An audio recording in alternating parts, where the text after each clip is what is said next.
Hi all, ഞാൻ വീണ്ടും ഒരു ഫേസ്ബുക്ക് ലൈവിലൂടെ ജോയിൻ ചെയ്യുകയാണ്. കഴിഞ്ഞ ദിവസം ന്യൂയോർക്കിലുള്ള സണ്ണി ഫിലിപ്പ് എന്ന് പറയുന്ന വ്യക്തി ചെയ്ത ഒരു വീഡിയോയ്ക്ക് മറുപടിയായിട്ടാണ് ഞാൻ ഈ വീഡിയോയിൽ ജോയിൻ ചെയ്യുന്നത്. അദ്ദേഹം നൽകിയ വീഡിയോ ഏകദേശം 46 മിനിറ്റ് ദൈർഘ്യമുള്ളൊരു വീഡിയോ ആണ്. അപ്പോൾ അതിനകത്തെ എല്ലാ ഭാഗങ്ങളും ഒരുപോലെ എനിക്ക് പ്ലേ ചെയ്തുകൊണ്ട് മറുപടി പറയാൻ കഴിയില്ല. കാരണം 46 മിനിറ്റുള്ള അദ്ദേഹത്തിൻ്റെ വീഡിയോയ്ക്ക് ഞാൻ മറുപടി പറയുമ്പോൾ അത്രയും തന്നെ സമയം കുറഞ്ഞെടുത്താൽ പോലും 1.5 മണിക്കൂർ മുമ്പോട്ട് പോകും. അപ്പോൾ അത്രയും സമയം ലോങ് ആയിട്ട് ഞാൻ നിൽക്കാൻ താല്പര്യപ്പെടുന്നില്ല. അദ്ദേഹം പറഞ്ഞിട്ടുള്ള ആ വീഡിയോയിലെ പ്രധാനപ്പെട്ട മണ്ടത്തരങ്ങൾക്ക്, ചരിത്ര വിരുദ്ധമായ കാര്യങ്ങൾക്ക് മറുപടി പറയാനാണ് ഞാൻ ആഗ്രഹിക്കുന്നത്. ഈ സണ്ണി ഫിലിപ്പ് എന്ന് പറയുന്ന വ്യക്തി, അദ്ദേഹം വന്നിട്ട് IPCയുടെ ചരിത്രത്തെ ന്യായീകരിച്ചുകൊണ്ട്, IPCയുടെ ചരിത്രത്തെ ന്യായീകരിക്കുകയല്ല, ചരിത്രത്തെ വികലമാക്കിക്കൊണ്ട് അതിനുവേണ്ടി ഇപ്പോൾ ഉണ്ടാക്കിയിരിക്കുന്ന ഒരു കെട്ടുകഥയെ ന്യായീകരിച്ചുകൊണ്ട് അദ്ദേഹം കുറച്ച് ഭാഗങ്ങൾ ആ വീഡിയോയിൽ പറഞ്ഞിട്ടുള്ളതിനൊരു കാരണമുണ്ട്. ഞാൻ പ്രധാനമായിട്ട് ആ കാരണം ആദ്യമേ പറഞ്ഞിട്ട് വിഷയത്തിലേക്ക് വരാം. ഇദ്ദേഹം ഈ വീഡിയോയുമായി ഇപ്പോൾ വരാനുള്ള പ്രധാനപ്പെട്ട ഒരു കാരണം എന്ന് പറയുന്നത്, കഴിഞ്ഞ കുറച്ച് ദിവസങ്ങൾക്ക് മുൻപ് ഈ വത്സൻ എബ്രഹാം എന്ന് പറയുന്ന വ്യക്തി ന്യൂയോർക്കിൽ ചെല്ലുകയും ഇദ്ദേഹത്തിന്റെ ചർച്ചിൽ ചെല്ലുകയും അവിടെ ഇവർ കുറച്ച് മീറ്റിംഗ്സ് അല്ലെങ്കിൽ അവരുടേതായ മീറ്റിംഗ്സ് ഒക്കെ നടത്തിയതിന് ശേഷം അവിടെ ഇവരൊരു സമാന്തര പ്രവർത്തനം ഉണ്ടാക്കി ദൈവസഭയെ നശിപ്പിക്കാനുള്ള വക്രതകൾ മെനഞ്ഞുണ്ടാക്കി, അല്ലെങ്കിൽ അതിന് രൂപം ഉണ്ടാക്കി. അതിലെ പ്രധാനപ്പെട്ട ഒരു കാര്യമാണ്, ഈ സണ്ണി ഫിലിപ്പ് നിൽക്കുന്ന ചർച്ച്, ന്യൂയോർക്കിലെ ചർച്ച്, അത് ഇന്ത്യ പെന്തക്കോസ്തൽ ദൈവസഭയുടെ ഭാഗമല്ല. എന്നുള്ളത് വലിയൊരു കുറ്റമൊന്നുമല്ല. പക്ഷെ അദ്ദേഹം IPCയുടെ ഒരു വക്താവായി ചമഞ്ഞുകൊണ്ട് ഈ സംഭാഷണമൊക്കെ നടത്തുമ്പോൾ, അല്ലെങ്കിൽ ഈ ന്യായീകരണത്തിന് മുതിരുമ്പോൾ ഈ യാഥാർത്ഥ്യം ഒന്ന് പറഞ്ഞേ ഉള്ളൂ. അപ്പം IPCയുടെ ഒരു ചർച്ചിലെ ശുശ്രൂഷകനല്ല അദ്ദേഹം. അപ്പോൾ അദ്ദേഹം അങ്ങനെ ആയിരിക്കുമ്പോൾ തന്നെ ഈ ന്യൂയോർക്കിലുള്ള അല്ലെങ്കിൽ അവിടുത്തെ റീജിയനോട് ബന്ധപ്പെട്ട് അദ്ദേഹത്തിന് വേണ്ടത്ര ഒരു പ്രാധാന്യം ലഭിക്കുന്നില്ല എന്ന് മനസ്സിലായപ്പോൾ അദ്ദേഹം ഈ വത്സൻ എബ്രഹാമുമായിട്ട് ചേർന്ന് ഇപ്പം നിലവിൽ ഇദ്ദേഹം കാണിച്ചുകൊണ്ടിരിക്കുന്ന, വത്സൻ ചെയ്തുകൊണ്ടിരിക്കുന്നതായ കുറെ വക്രതകളുണ്ട്. അതായത് ഇന്ത്യ പെന്തക്കോസ്തൽ ദൈവസഭയെ ഏത് വിധത്തിലും തകർത്ത് നശിപ്പിച്ച് അതിനെ ഭിന്നിപ്പിച്ച് പല കഷണങ്ങളാക്കി അദ്ദേഹത്തിന്റെ ഇഷ്ടക്കാർക്ക് ഇതിനെ കഷണങ്ങൾ വെച്ച് അവരെ പ്രസിഡന്റും സെക്രട്ടറിയും ഒക്കെ ആക്കി മാറ്റി ഇതിനെ തകർക്കുന്ന ഒരു വക്രത ഇവർ ചെയ്തുകൊണ്ടിരിക്കുകയാണ്. അപ്പൊ അതിന്റെ ഭാഗമായിട്ട് ഈ ന്യൂയോർക്കിലെ റീജിയനെ കർത്താവദാസൻ പാസ്റ്റർ ജോസഫ് വില്യംസ് ഒക്കെ നയിച്ചുകൊണ്ടിരിക്കുന്ന, അല്ലെങ്കിൽ അവിടെ പ്രവർത്തിച്ചുകൊണ്ടിരിക്കുന്ന അനേകം ദൈവദാസന്മാർ ഒരുമിച്ച് മുമ്പോട്ട് പോകുന്ന ആ റീജിയൻ, അതെങ്ങനെയെങ്കിലും നശിപ്പിച്ച് അതിന് സമാന്തരമായി വേറൊരു ഗ്രൂപ്പ് ഉണ്ടാക്കാനുള്ള വക്രത ചെയ്തുകൊണ്ടിരിക്കുകയാണ്. അതോടൊപ്പം തന്നെ പ്രധാനമായി അമേരിക്കയും കാനഡയും ഒക്കെ ആതിഥേയത്വം വഹിക്കുന്നതായിട്ട് ഉള്ള ഒരു പ്രധാനപ്പെട്ട രണ്ട് വിദേശ കോൺഫറൻസുകളാണ് PC നാക്കും അതേപോലെ തന്നെ IPC ഫാമിലി കോൺഫറൻസും. ഈ രണ്ട് സ്ഥലത്തും ഇവർക്ക് യാതൊരു വിധത്തിലുമുള്ള പ്രാധാന്യം ലഭിക്കുന്ന, അല്ലെങ്കിൽ ഈ വത്സനെ ഒന്നും ഉൾക്കൊള്ളുന്നില്ല. അവർക്ക് കഴിഞ്ഞ നാളുകളിൽ ഉണ്ടായിട്ടുള്ള യോഗങ്ങളിലൊന്നും ഇവർക്ക് ഇവരുടെ കയ്യിലിരിപ്പ് കാരണം ഇവരെ അടുപ്പിക്കുന്നില്ല എന്ന് കണ്ടപ്പോൾ അവര് ഈ PC നാക്കിനും അതേപോലെ തന്നെ IPC ഫാമിലി കോൺഫറൻസിനും ഒക്കെ ബദലായിട്ട് ഇപ്പൊ പുതിയൊരു ചെറിയൊരു പരിപാടി തട്ടിക്കൂട്ടിയിരിക്കുകയാണ്. അതിനകത്ത് അതിൻ്റെതായിട്ടുള്ള ഒരു സൂം മീറ്റിംഗ് കഴിഞ്ഞ ദിവസം ഇവർ നടത്തിയിരുന്നു. ആ സൂം മീറ്റിംഗിൽ ഈ പറയുന്ന സണ്ണി ഫിലിപ്പ് സാറും ഉണ്ടായിരുന്നു. അതേപോലെ തന്നെ ഈ വത്സൻ എബ്രഹാമിന്റെ രാഷ്ട്രീയത്തിന് കുട പിടിക്കുന്ന പല മലിനന്മാരും ആ സൂമിലുണ്ടായിരുന്നു. എന്തിനേറെ പറയുന്നു, ഇത് NRI മീറ്റിംഗ് ആണ് എന്ന് പറഞ്ഞ് അവതരിപ്പിച്ചിട്ട് പിടവൂരിലുള്ള ഒരു നാണം കെട്ടവൻ വരെ അതിനകത്തുണ്ടായിരുന്നു. എന്നുകൊണ്ടാണ് ഈ കേരളത്തിലുള്ള പിടവൂർ സ്ഥലം, ജില്ലയല്ലല്ലോ, പിടവൂർ, പത്തനാപുരത്ത് പിടവൂര് എന്ന് പറയുന്ന സ്ഥലമൊക്കെ NRIയിൽ വന്നതെന്ന് എനിക്ക് അറിയത്തില്ല. എനിവേ, ഇവരുടെ ഈ കൊള്ളരുതായ്മയ്ക്ക് അവര് കൂട്ടുപിടിക്കുന്ന സകലരെയും ചേർത്ത് പിടിച്ചുകൊണ്ട് ഇവരൊരു NRI ഗ്രൂപ്പ് ഉണ്ടാക്കി. ഈ NRI ഗ്രൂപ്പിന്റെ ഉദ്ദേശം എന്ന് പറയുന്നത്, അവർക്ക് ചില കോൺഫറൻസുകൾ നടത്തണം. അത് ഇവരുടെ ശിങ്കിടികളെ എല്ലാം മുന്നിൽ നിർത്തിക്കൊണ്ട് വിദേശ കോൺഫറൻസ്, അതായത് PC നാക്കും IPC ഫാമിലി കോൺഫറൻസും ഒന്നും ഇവരെ ഉൾക്കൊള്ളുന്നില്ല എന്ന് കണ്ടപ്പം ബദലായിട്ട് ഒരു പ്രോഗ്രാം നടത്തി ഇതിനെ ഭിന്നിപ്പിക്കുക എന്നുള്ളതാണ് അവരുടെ പരിപാടി. ഇവർക്ക് വേദി വിഴുങ്ങാനുള്ള ഒരു തരികട പരിപാടി ഉണ്ടാക്കുക. അപ്പോൾ തന്നെ അതിനകത്ത് അന്ന് അവർ പ്രഘോഷിച്ചത്, അല്ലെങ്കിൽ അവരെ ഡിസ്കഷനിൽ മുന്നോട്ട് വലിയ കാര്യമായിട്ട് വെച്ച ചില കാര്യങ്ങളാണ്. ഒന്ന്, അവർക്ക് IPCക്ക് സ്കൂൾ തുടങ്ങണം, IPCക്ക് നേഴ്സിംഗ് സ്കൂൾ തുടങ്ങണം, ഇനി പിന്നെ IPCക്ക് ഹോസ്പിറ്റൽ തുടങ്ങണം, പിന്നെ IPCക്ക് കോച്ചിങ് സെന്ററുകൾ തുടങ്ങണം, IPCക്ക് വൃദ്ധസദനം തുടങ്ങണം. ഇങ്ങനെയുള്ള പല പരിപാടികളും ഇവര് അന്നത്തെ ആ ചർച്ചയിൽ, ഈ സൂം ചർച്ചയിൽ നടത്തിയിരുന്നു. ഇന്ത്യ പെന്തക്കോസ്റ്റൽ ദൈവസഭയ്ക്ക്, ഇന്ത്യ പെന്തക്കോസ്റ്റൽ സഭയ്ക്ക്, അതേപോലെ ബൈബിൾ കോളേജും ഇന്ത്യ പെന്തക്കോസ്റ്റൽ സഭയ്ക്ക് ഇംഗ്ലീഷ് മീഡിയം സ്കൂളും അങ്ങനെയുള്ള സ്ഥാപനങ്ങളൊക്കെ ഇന്ത്യ പെന്തക്കോസ്റ്റൽ ദൈവസഭയ്ക്ക് ഉണ്ടായിരുന്നു. എന്നാൽ ഇതെല്ലാം ഇല്ലാതാക്കിയത് ഇവരൊക്കെ തന്നെയാണ്. ഇവരുടെ മുൻ തലമുറയിലുള്ള ആളുകളാണ് ഇതെല്ലാം ഇല്ലാതാക്കിയത്. ഇപ്പൊ ഈ കഴിഞ്ഞ ഇടയ്ക്ക് ഈ കണ്ട കോടികളെല്ലാം ഇവര് IPCയുടെ പേരും പറഞ്ഞ് പിരിച്ചു വാരി ഊറ്റിക്കൊണ്ടിരിക്കുമ്പോൾ അതിനെ പുതിയൊരു പരിപാടി കൊണ്ട് വന്നേക്കാണ്. ഇന്ത്യ പെന്തക്കോസ്റ്റൽ ദൈവസഭയ്ക്ക് സ്കൂളും കോളേജും വേണം എന്ന ഭാഷയിലുള്ള അല്ലെങ്കിൽ എന്ന തരത്തിലുള്ള ഒരു പിരിവിനുള്ള അടുത്ത ഭാഗം ഉണ്ടായിക്കൊണ്ടുവരികയാണ് IPC NRI എന്ന് പറയുന്ന ഒരു വ്യാജ സംഘടന. അതുകൊണ്ട് തന്നെ എന്നെ കേൾക്കുന്ന പ്രിയമുള്ളവരിൽ വിദേശ രാജ്യങ്ങളിലുള്ളവരുണ്ടെങ്കിൽ IPC NRI എന്ന് പറയുന്ന ഈ തട്ടിപ്പ് സംഘടന എന്തെങ്കിലും തരത്തിലുള്ള പിരിവും ചോദിച്ചു നിങ്ങളുടെ അടുക്കൽ വന്നാൽ നിങ്ങൾ സുബോധമുള്ളവരാണെങ്കിൽ അതിനകത്ത് വീഴരുത്. അത്ര എനിക്ക് പറയാനുള്ളൂ. അതുകൊണ്ട് ഈ IPC NRI എന്ന് പറയുന്ന പുതിയ തട്ടിപ്പ് എന്ത് ചെയ്യരുത്, നിങ്ങൾ ഇരയാകരുത്. IPCക്ക് ഒരു സ്കൂളും പണിയാൻ പോകുന്നില്ല, IPCക്ക് ഒരു കോളേജും ഇവർ പണിയത്തില്ല, IPCക്ക് ഒരു വൃദ്ധസദനവും ഇവർ പണിയത്തില്ല, IPCക്ക് യാതൊരു തരത്തിലുമുള്ള ഗുണം ഇവരെന്ത് ചെയ്യത്തില്ല. അപ്പം തന്നെയല്ല IPCക്ക് ഉണ്ടായിരുന്നതല്ല ഇവര് നശിപ്പിച്ചുകൊണ്ടിരിക്കുകയായിരുന്നു. ചിലർക്കാണെങ്കിൽ ഇപ്പൊ തന്നെ വത്സൻ എബ്രഹാമിന്റെ എന്താ പറയുന്ന ടീം പ്രവർത്തനം ഇവിടെ തുടങ്ങിയിട്ടുണ്ട്. ചിലർ കമന്റ് ബോക്സിൽ വന്ന് കളി തുടങ്ങിയിട്ടുണ്ട്. ആയിക്കോട്ടെ, എന്നിട്ട് അവരുടെ കഴിവനുസരിച്ച് ചെയ്യട്ടെ. അപ്പൊ ഇങ്ങനെ ഒരു സൂം മീറ്റിംഗിൽ വന്നിട്ട് IPC NRI എന്ന് പറഞ്ഞൊരു തട്ടിപ്പ്, അതേപോലെ തന്നെ IPCയുടെ ന്യൂയോർക്കിൽ ഉള്ള പ്രവർത്തനങ്ങളെ ഭിന്നിപ്പിക്കുന്നതിനായിട്ടുള്ള ചില കളികൾ, ഇങ്ങനെയുള്ള കാര്യങ്ങളൊക്കെ ഇവർ നടത്തുമ്പോൾ അതിനോട് ബന്ധപ്പെട്ട് ഈ സണ്ണി ഫിലിപ്പ് കൊടുത്തിട്ടുള്ള ചില നേതൃത്വങ്ങളിൽ അല്ലെങ്കിൽ അദ്ദേഹത്തിന് നേതാവായി വരാം എന്നുള്ള ചില ഓപ്ഷനുകളിൽ വത്സൻ എബ്രഹാമിനെയും അദ്ദേഹത്തിന്റെ കൂട്ടരെയും ന്യായീകരിക്കുന്ന അല്ലെങ്കിൽ അദ്ദേഹത്തിന്റെ പിതാക്കന്മാരെ ന്യായീകരിക്കുന്നതിന്റെ ഭാഗമായിട്ട് അദ്ദേഹം കഴിഞ്ഞ ദിവസം വന്നിട്ട് ഒരു വലിയ ഒരു 46 മിനിറ്റ് ദൈർഘ്യമുള്ള ഒരു ന്യായീകരണ വീഡിയോ അദ്ദേഹം ചെയ്തു. ആ ന്യായീകരണ വീഡിയോയിൽ അദ്ദേഹം ചില കാര്യങ്ങൾ പറയുന്നുണ്ട്. അതിന്റെ മറുപടിയാണ് ഞാൻ ഇന്ന് പറയുന്നത്. അപ്പൊ ഇദ്ദേഹം ഈ ന്യായീകരണ വീഡിയോ ചെയ്യുന്നതിന്റെ റീസൺ എന്താണെന്നുള്ളത് ഞാൻ ഓൾറെഡി പറഞ്ഞു കഴിഞ്ഞു. അതായത് ഇവർക്കിനിയും അവിടുത്തെ റീജിയനെ ഭിന്നിപ്പിച്ച് ഇയാൾക്കൊരു പാരൽ നേതാവാകണം. രണ്ടാമത്തെ കാര്യം, ഇവര് IPC NRI എന്ന് പറഞ്ഞ് തട്ടിക്കൂട്ടുന്ന സംഘടനയ്ക്കകത്ത് അദ്ദേഹത്തിന് ഒരു പ്രാതിനിധ്യം ലഭിക്കണം, അല്ലെങ്കിൽ അതിന്റെ ഏറ്റവും മുൻപന്തിയിൽ മുന്നോട്ട് വരണം. അത് വെച്ച് ഒരു പിരിവ് നടത്തണം, അങ്ങനെ കുറെ തട്ടിപ്പ് നടത്തണം. ഇതൊക്കെയാണ് ഉദ്ദേശം. അപ്പൊ അതിനു വേണ്ടിയിട്ട് ഈ IPCയെ ഊറ്റുന്ന വത്സന്റെ ഒത്താശ പാടാൻ വേണ്ടിയിട്ട് അല്ലെങ്കിൽ അവരുടെ പ്രസാദം ലഭിക്കാൻ വേണ്ടിയിട്ട് ന്യായീകരിച്ചുണ്ടാക്കിയ ഒരു വീഡിയോയാണ് അദ്ദേഹം കഴിഞ്ഞ ദിവസം IPCയുടെ ചരിത്രം എന്ന് പറഞ്ഞുകൊണ്ട് ഇറക്കിയത്. ഞാൻ ആ വീഡിയോയിലെ ചില ഭാഗങ്ങളൊന്ന് കേൾപ്പിച്ചിട്ട് ഞാൻ അതിന്റെ മറുപടി പറഞ്ഞ് മുമ്പോട്ട് പോകാം.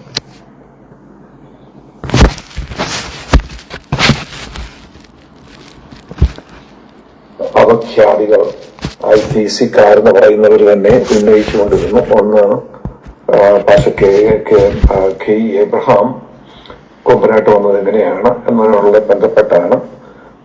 അദ്ദേഹം KC ഉമ്മച്ചൻ പാസ്റ്ററുടെ സ്ഥലം തട്ടിയെടുത്തു. ഇങ്ങനെയൊക്കെയുള്ള പല വ്യാഖ്യാനങ്ങളും അപഖ്യാതികളും ഈ സോഷ്യൽ മീഡിയ ഉടനീളം ചില വർഷങ്ങളായിട്ട് കേൾക്കുന്നുണ്ടായിരുന്നു. IPCയിലെ ടെൻഷൻ വർദ്ധിച്ചു വരുന്നതനുസരിച്ച് കഥകളും കൂടിക്കൊണ്ടിരുന്നു. എന്നാൽ അന്നൊന്നും അതിന് തക്കതായൊരു മറുപടി പറയാൻ ഉള്ള ഒരു സോഴ്സ് എനിക്ക് ലഭിച്ചിരുന്നില്ല. അതുകൊണ്ട് ഞാൻ ഇതൊക്കെ കേട്ടും അവനുമായിട്ട് ഇരുന്നിട്ടേ ഉള്ളൂ. എന്തുകൊണ്ട് എനിക്ക് മറുപടി പറയണമെന്ന് തോന്നി എന്ന് ചോദിച്ചാൽ ആരെങ്കിലും പുകഴ്ത്തുവാനോ എഴുത്തുവാനോ അല്ല, ഏതെങ്കിലും ഒരു പക്ഷത്തോട് ചേർന്ന് നിൽക്കാനോ അല്ല, എന്നാൽ ഒരു IPCക്കാരനെന്നുള്ള നിലയിൽ ഇതിന്റെ വാസ്തവസ്ഥിതി എന്താണ് എന്നറിയണമെന്നുള്ള വലിയൊരു. ഒന്നാമത്തെ ഭാഗം ഇദ്ദേഹം പറഞ്ഞിരിക്കുന്നത്, ഈ വീഡിയോയിൽ ഞാൻ കുറച്ച് ഭാഗം കൂടെ മുന്നോട്ട് പ്ലേ ചെയ്യുന്നുണ്ട്. ഈ ഭാഗം നിങ്ങൾക്ക് ക്ലിയർ ആയിട്ട് കേൾക്കാമായിരുന്നു എന്ന് വിശ്വസിക്കുന്നു. ശബ്ദത്തിന്റെ എന്തെങ്കിലും പ്രശ്നമുണ്ടെങ്കിൽ ഒന്ന് കമന്റ് ചെയ്തേക്കണം. ഇദ്ദേഹം ആദ്യം പറഞ്ഞിരിക്കുന്ന കാര്യം, K എബ്രഹാം എങ്ങനെയാണ് കുമ്പനാട്ട് വന്നത്, അദ്ദേഹം KC ഉമ്മൻ സാറിന്റെ അല്ലെങ്കിൽ സ്ഥലമൊക്കെ അടിച്ചെടുത്തോ, ഇതൊക്കെയാണ് ചോദ്യങ്ങൾ.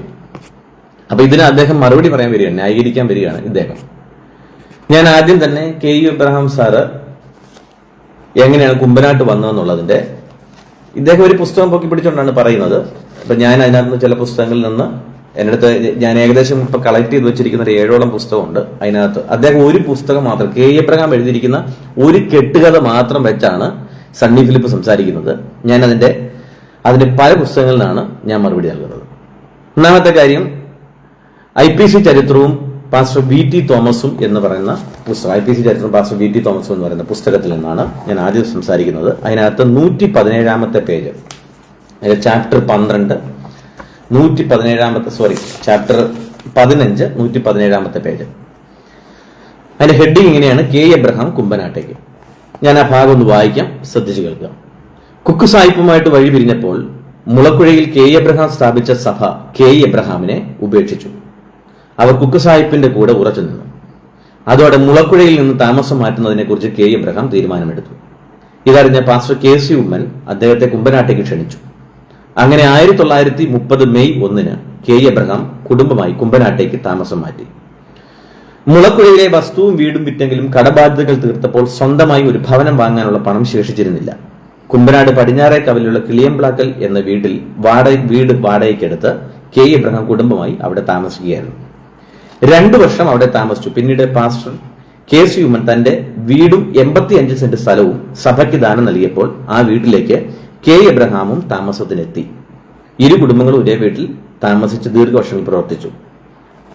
ഇതാണ് ആ ഭാഗം.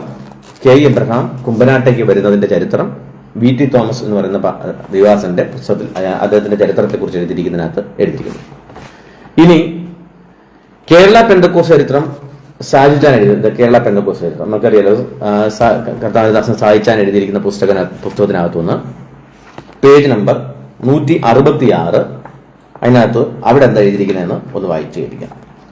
ഇതിപ്പം അദ്ദേഹം, അതായത് സണ്ണി ഫിലിപ്പ് മാസ്റ്റർ ഒരൊറ്റ പുസ്തകത്തിൽ നിന്നാണ് ഒരു കെട്ടുകഥ എന്ത് ചെയ്തിരിക്കുന്നത് പറയുന്നത്.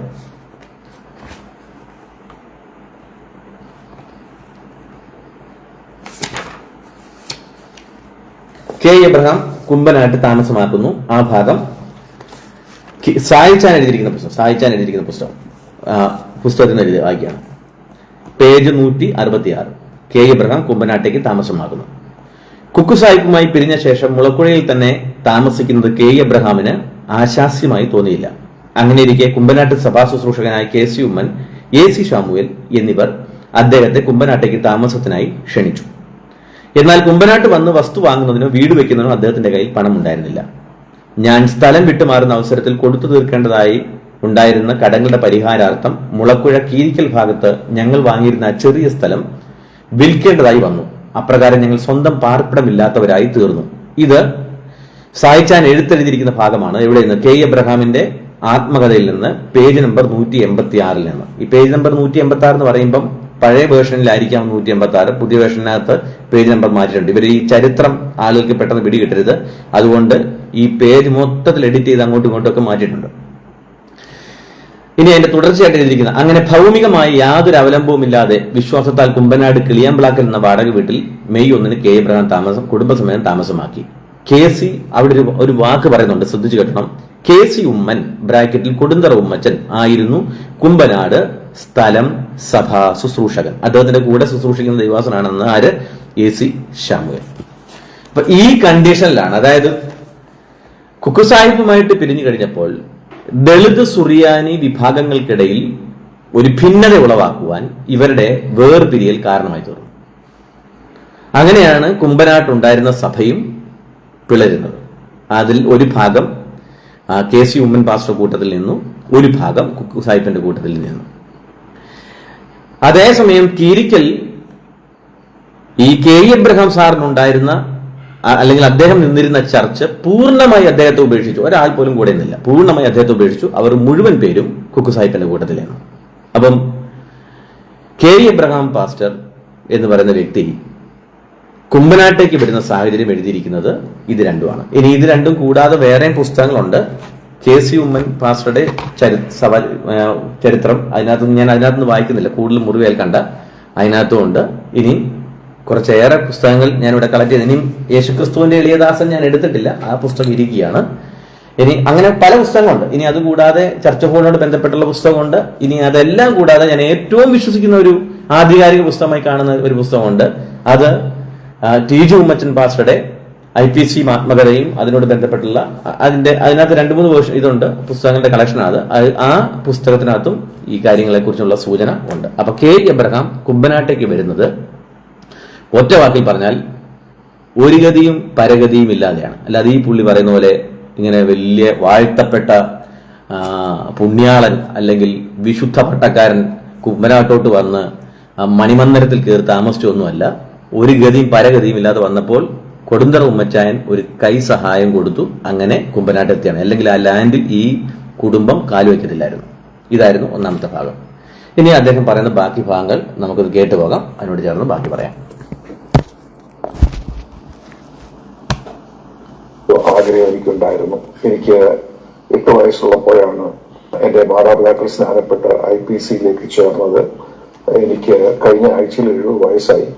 അപ്പൊ കഴിഞ്ഞ 62 വർഷമായിട്ട് ഞാൻ ഉൾപ്പെട്ടു നിൽക്കുന്ന ഈ സഭയെ കുറിച്ച് എനിക്ക് വലിയ മതിപ്പുണ്ടായിരുന്നു. എല്ലാ IPCക്കാരെ പോലെ തന്നെ സമീപ സമയങ്ങൾ നടക്കുന്നതായിട്ടുള്ള ഈ വാദഗതികളുടെ ഒക്കെ യാഥാർത്ഥ്യം എന്താണ് എന്നറിയാനുള്ള വലിയൊരു ആഗ്രഹവും എനിക്കുണ്ടായിരുന്നു.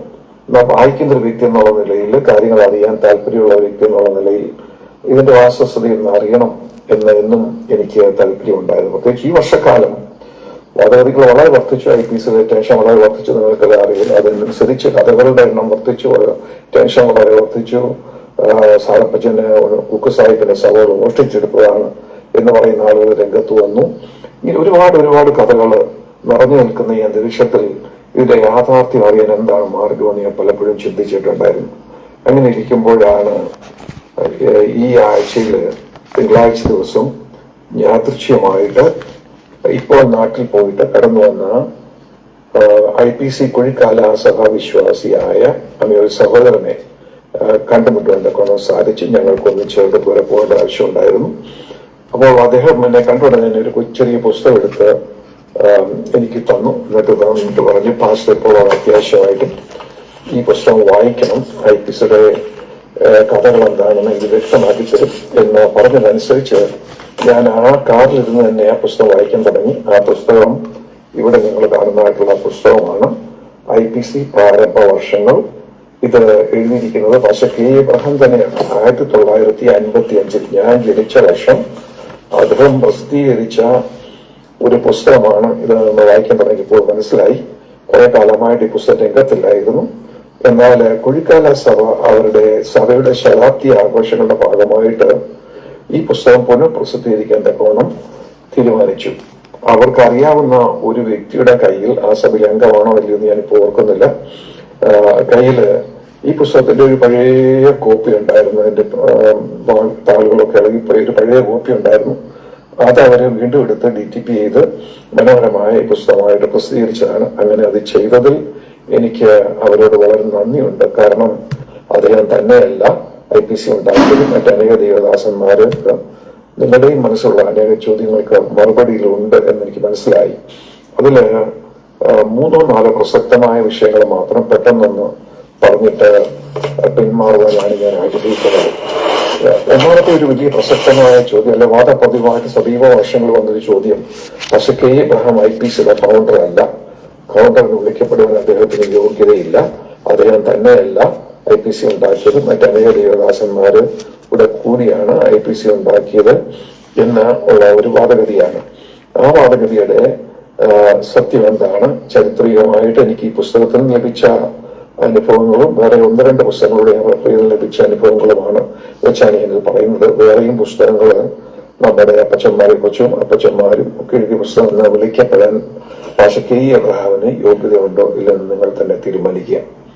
ഇതിനകത്ത് കണ്ട ഞാൻ ടൈം ലൈൻ അനുസരിച്ച്, അല്ലെങ്കിൽ ഞാൻ ഇവിടെ സൂചിപ്പിക്കുന്ന ഈ പുസ്തകത്തിൽ കണ്ട ടൈം ലൈൻ അനുസരിച്ച് പക്ഷെ കെ എബ്രഹാം സ്നാനപ്പെട്ടത് 1916 ഫെബ്രുവരി മാസത്തിലാണ്. സൈമൺ സാറാണ് തന്നെ സ്നാനപ്പെടുത്തിയത്. അതിനുശേഷം സൈമൺ സാറിനോട് ചേർന്ന് സൈമൺ സാറിന്റെ പ്രസ്ഥാനം അന്നറിയപ്പെടുന്ന വിയോജിത പ്രസ്ഥാനം എന്നാണത്. ആ പ്രസ്ഥാനത്തോട് ചേർന്ന് താനും പ്രവർത്തിച്ചിരുന്നു എന്ന് താൻ വളരെ വ്യക്തമായിട്ട് നമ്മളോട് പറയുന്നുണ്ട്. 1923 ഏപ്രിൽ മാസത്തിലാണ് തനിക്ക് പരിശുദ്ധാത്മ അഭിഷേകം ലഭിച്ചത്. എങ്കിലും 1919 മുതൽ താൻ സൈമൺ സാറിനോട് ചേർന്ന് ശുശ്രൂഷ ചെയ്യുന്നുണ്ടായിരുന്നു. ഇനി ആ സമയങ്ങളില് സൈമൺ സാറിനെ തന്നെ കൂടാതെ സുവിശേഷ വേലയിൽ വ്യാപൃതനായിരുന്ന ഒരു വ്യക്തിയാണ് A.J. John sir. A.J. John സാറിനെ കുറിച്ച് ഈ പുസ്തകം ഞാൻ വായിച്ചപ്പോൾ എനിക്ക് പൂർണ്ണമായിട്ടും ക്ലിയർ ആയിട്ടുള്ള ചിത്രം കിട്ടിയിട്ടില്ല. എന്ന് പറഞ്ഞാൽ ആരാണ് അദ്ദേഹത്തെ സ്നാനപ്പെടുത്തിയതെന്നോ എന്നാണ് അദ്ദേഹം പരിശുദ്ധാത്മാഭിഷേകം പ്രാപിച്ചതെന്നോ വ്യക്തമായ ഒരു ഡേറ്റ് ഈ പുസ്തകത്തിൽ നമുക്ക് കിട്ടുന്നില്ല. അത് ഒരു വേള സാറപ്പച്ചന് മുമ്പേ അഭിഷേകം പ്രാപിച്ച അയാളായിരുന്നിരിക്കാം എന്ന് ഞാൻ അതുകൊണ്ട് കരുതുകയാണ്. എന്നാൽ ഇവർ രണ്ടുപേരും ഒന്നിച്ച് പ്രവർത്തിക്കുന്നതിനെ കുറിച്ച് പലയിടങ്ങളിൽ പാസ്റ്റർ എബ്രഹാം നമ്മളോട് പറയുന്നുണ്ട്. ഇനി KJ ശാമുവൽ ആദ്യകാലം 1-2 മാസത്തിലാണ് നമ്മൾ കാണുന്നത് 1100. അപ്പോൾ 1100 പറഞ്ഞ 1923 1923 കുംഭമാസത്തിലാണ് താൻ ആദ്യമായിട്ട് പാസ്റ്റർ PM സാമുവലിനെ കണ്ടുമുട്ടുന്നത് എന്ന് താൻ നമ്മളോട് പറയുന്നുണ്ട്. അതെന്നാണ് ഈ പുസ്തകത്തിൽ കിട്ടുന്ന സൂചന. എന്നാൽ താൻ പരിശുദ്ധാത്മാഭിഷേകം പ്രാപിച്ചത് പാസ്റ്റർ K. എബ്രഹാം തന്റെ മേൽ കൈവച്ച് പ്രാർത്ഥിച്ചപ്പോഴാണ് താൻ പരിശുദ്ധാത്മാഭിഷേകം പ്രാപിച്ചത്. അത് 1924 പറഞ്ഞാൽ പാസ്റ്റർ K. എബ്രഹാം 1919 ശുശ്രൂഷ ആരംഭിച്ച വ്യക്തിയാണ്. പാസ്റ്റർ KC ഉമ്മൻ വിയോജിത പ്രസ്ഥാനത്തോടുകൂടെ ചേർന്ന് എന്ന് ശുശ്രൂഷ ആരംഭിച്ചു എന്ന് നമുക്ക് വ്യക്തമല്ല. എന്നാൽ തനിക്ക് പരിശുദ്ധാത്മാഭിഷേകം ലഭിച്ചത് പാസ്റ്റർ K. എബ്രഹാം 1924 തന്റെ തലയിൽ കൈവച്ച് പ്രാർത്ഥിച്ചപ്പോഴാണ്. ഇദ്ദേഹം ഇവിടെ ഈ വീഡിയോയിൽ പറയാൻ ആഗ്രഹിക്കുന്ന ടൈം ലൈൻ വെച്ചുകൊണ്ട് K. എബ്രഹാമാണ് IPCയുടെ സ്ഥാപകൻ എന്ന് സമർത്ഥിക്കാനാണ് ഇദ്ദേഹം ശ്രമിച്ചിരിക്കുന്നത്. ഇനി നമുക്ക് ഈ ടൈം ലൈനിന്റെ യാഥാർത്ഥ്യം തിരിച്ചറിയാം. ഞാൻ അതിനോട് ബന്ധപ്പെട്ട് ചില കാര്യങ്ങൾ എഴുതി വെച്ചിട്ടുണ്ട്. ഞാൻ ഇനി പറയുന്ന കാര്യങ്ങൾ ഇതിനകത്ത് എഴുതിയിരിക്കുന്ന കാര്യങ്ങൾ ഡീറ്റെയിൽസ് 2 പുസ്തകമാണ് ഇതിനോട് ബന്ധപ്പെട്ട് ഞാൻ ഇവിടെ അഡ്രസ് ചെയ്യുന്നത്. ഒന്ന് അദ്ദേഹത്തിന്റെ പുസ്തകം തന്നെ എടുക്കാം, ആരുടെ ഈ K. എബ്രഹാമിന്റെ പുസ്തകം തന്നെ എടുക്കാം. ആ പുസ്തകം തന്നെ പഴയതും പുതിയതും ഉണ്ട്. ഞാൻ അതിനകത്ത് അഡ്രസ് ചെയ്തിരിക്കുന്ന കാര്യങ്ങൾ ഒന്ന് സൂചിപ്പിക്കാം. ഇദ്ദേഹം 1919 പ്രവർത്തനം ആരംഭിച്ചു എന്നുള്ളതാണ് ഇദ്ദേഹം പറയുന്നത്. ആര് പറയുന്നത്? ഈ സണ്ണി ഫിലിപ്പ് സാർ പറയുന്നത്. എന്നാൽ 1923 അദ്ദേഹം അഭിഷേകം പ്രാപിക്കുന്നതെന്ന് പറയുന്നുണ്ട്. അപ്പൊ അദ്ദേഹം 1919 മുതൽ പ്രവർത്തിച്ചിരുന്നത് എന്തായിരുന്നു, എവിടെയായിരുന്നു എന്നുള്ളതിനെ കുറിച്ച് ഇദ്ദേഹത്തിന് ഒരു ധാരണയില്ലെന്ന് തോന്നുന്നു. അതാണോ IPCയുടെ പ്രവർത്തനം എന്ന് എന്താണ് ഇദ്ദേഹം ഇതുകൊണ്ട് മനസ്സിലാക്കുന്നത് എനിക്കറിയത്തില്ല. അതുകൊണ്ട് ഞാൻ ആ വിഷയം സംബന്ധിച്ച് 1-2 പോയിന്റ്സ് നിങ്ങൾക്കൊന്ന് ചൂണ്ടിക്കാണിക്കാം. ഇദ്ദേഹം ആദ്യം സ്ഥാപിക്കുന്നത്, അല്ലെങ്കിൽ സ്ഥാപിക്കുന്നതെന്ന് വേണ്ട, അദ്ദേഹം പ്രവർത്തിച്ച് ഉണ്ടാകുന്ന പ്രവർത്തനങ്ങളുടെ ബന്ധം പറയാം. അദ്ദേഹം എഴുതിയിരിക്കുന്നതാണ്, ഞാനത് വിശ്വസിക്കുന്നൊന്നുമില്ല. അദ്ദേഹം എഴുതിയിരിക്കുന്ന കാര്യം അങ്ങ് പറഞ്ഞില്ല. അദ്ദേഹം സ്ഥാപിച്ചു എന്ന് പറയുന്നത് ഈ K. എബ്രഹാം സ്ഥാപിച്ചു എന്ന് എഴുതുന്നൊന്നും ഞാൻ എല്ലാം ഒന്നും വിശ്വസിക്കുന്നില്ല. എന്നാൽ ചില കാര്യങ്ങൾ വസ്തുനിഷ്ഠമായിട്ട് വിശ്വസിക്കണം. അത് മറ്റുള്ള ദൈവാസന്മാരോട് എഴുതിയിരിക്കുന്ന അനുസരിച്ചാണ് ഞാൻ വിശ്വസിക്കുന്നത്. അപ്പൊ ഇവിടുത്തെ കാര്യം എന്ന് പറയാം. ഇദ്ദേഹം ആദ്യം സ്ഥാപിച്ച സഭ എന്ന് പറയുന്നത് ആറാമിടയിലെ സഭാപ്രവർത്തനമാണ്. അത് 1918-19 സമയത്താണ് അത് സ്ഥാപിച്ചായിട്ട് പറയുന്നത്. അത് K. എബ്രഹാമിന്റെ പുസ്തകത്തിന്, അത് പുതിയ വേർഷൻ തന്നെ നോക്കിയാൽ പേജ് നമ്പർ 77 അത് പറഞ്ഞിട്ടുണ്ട്.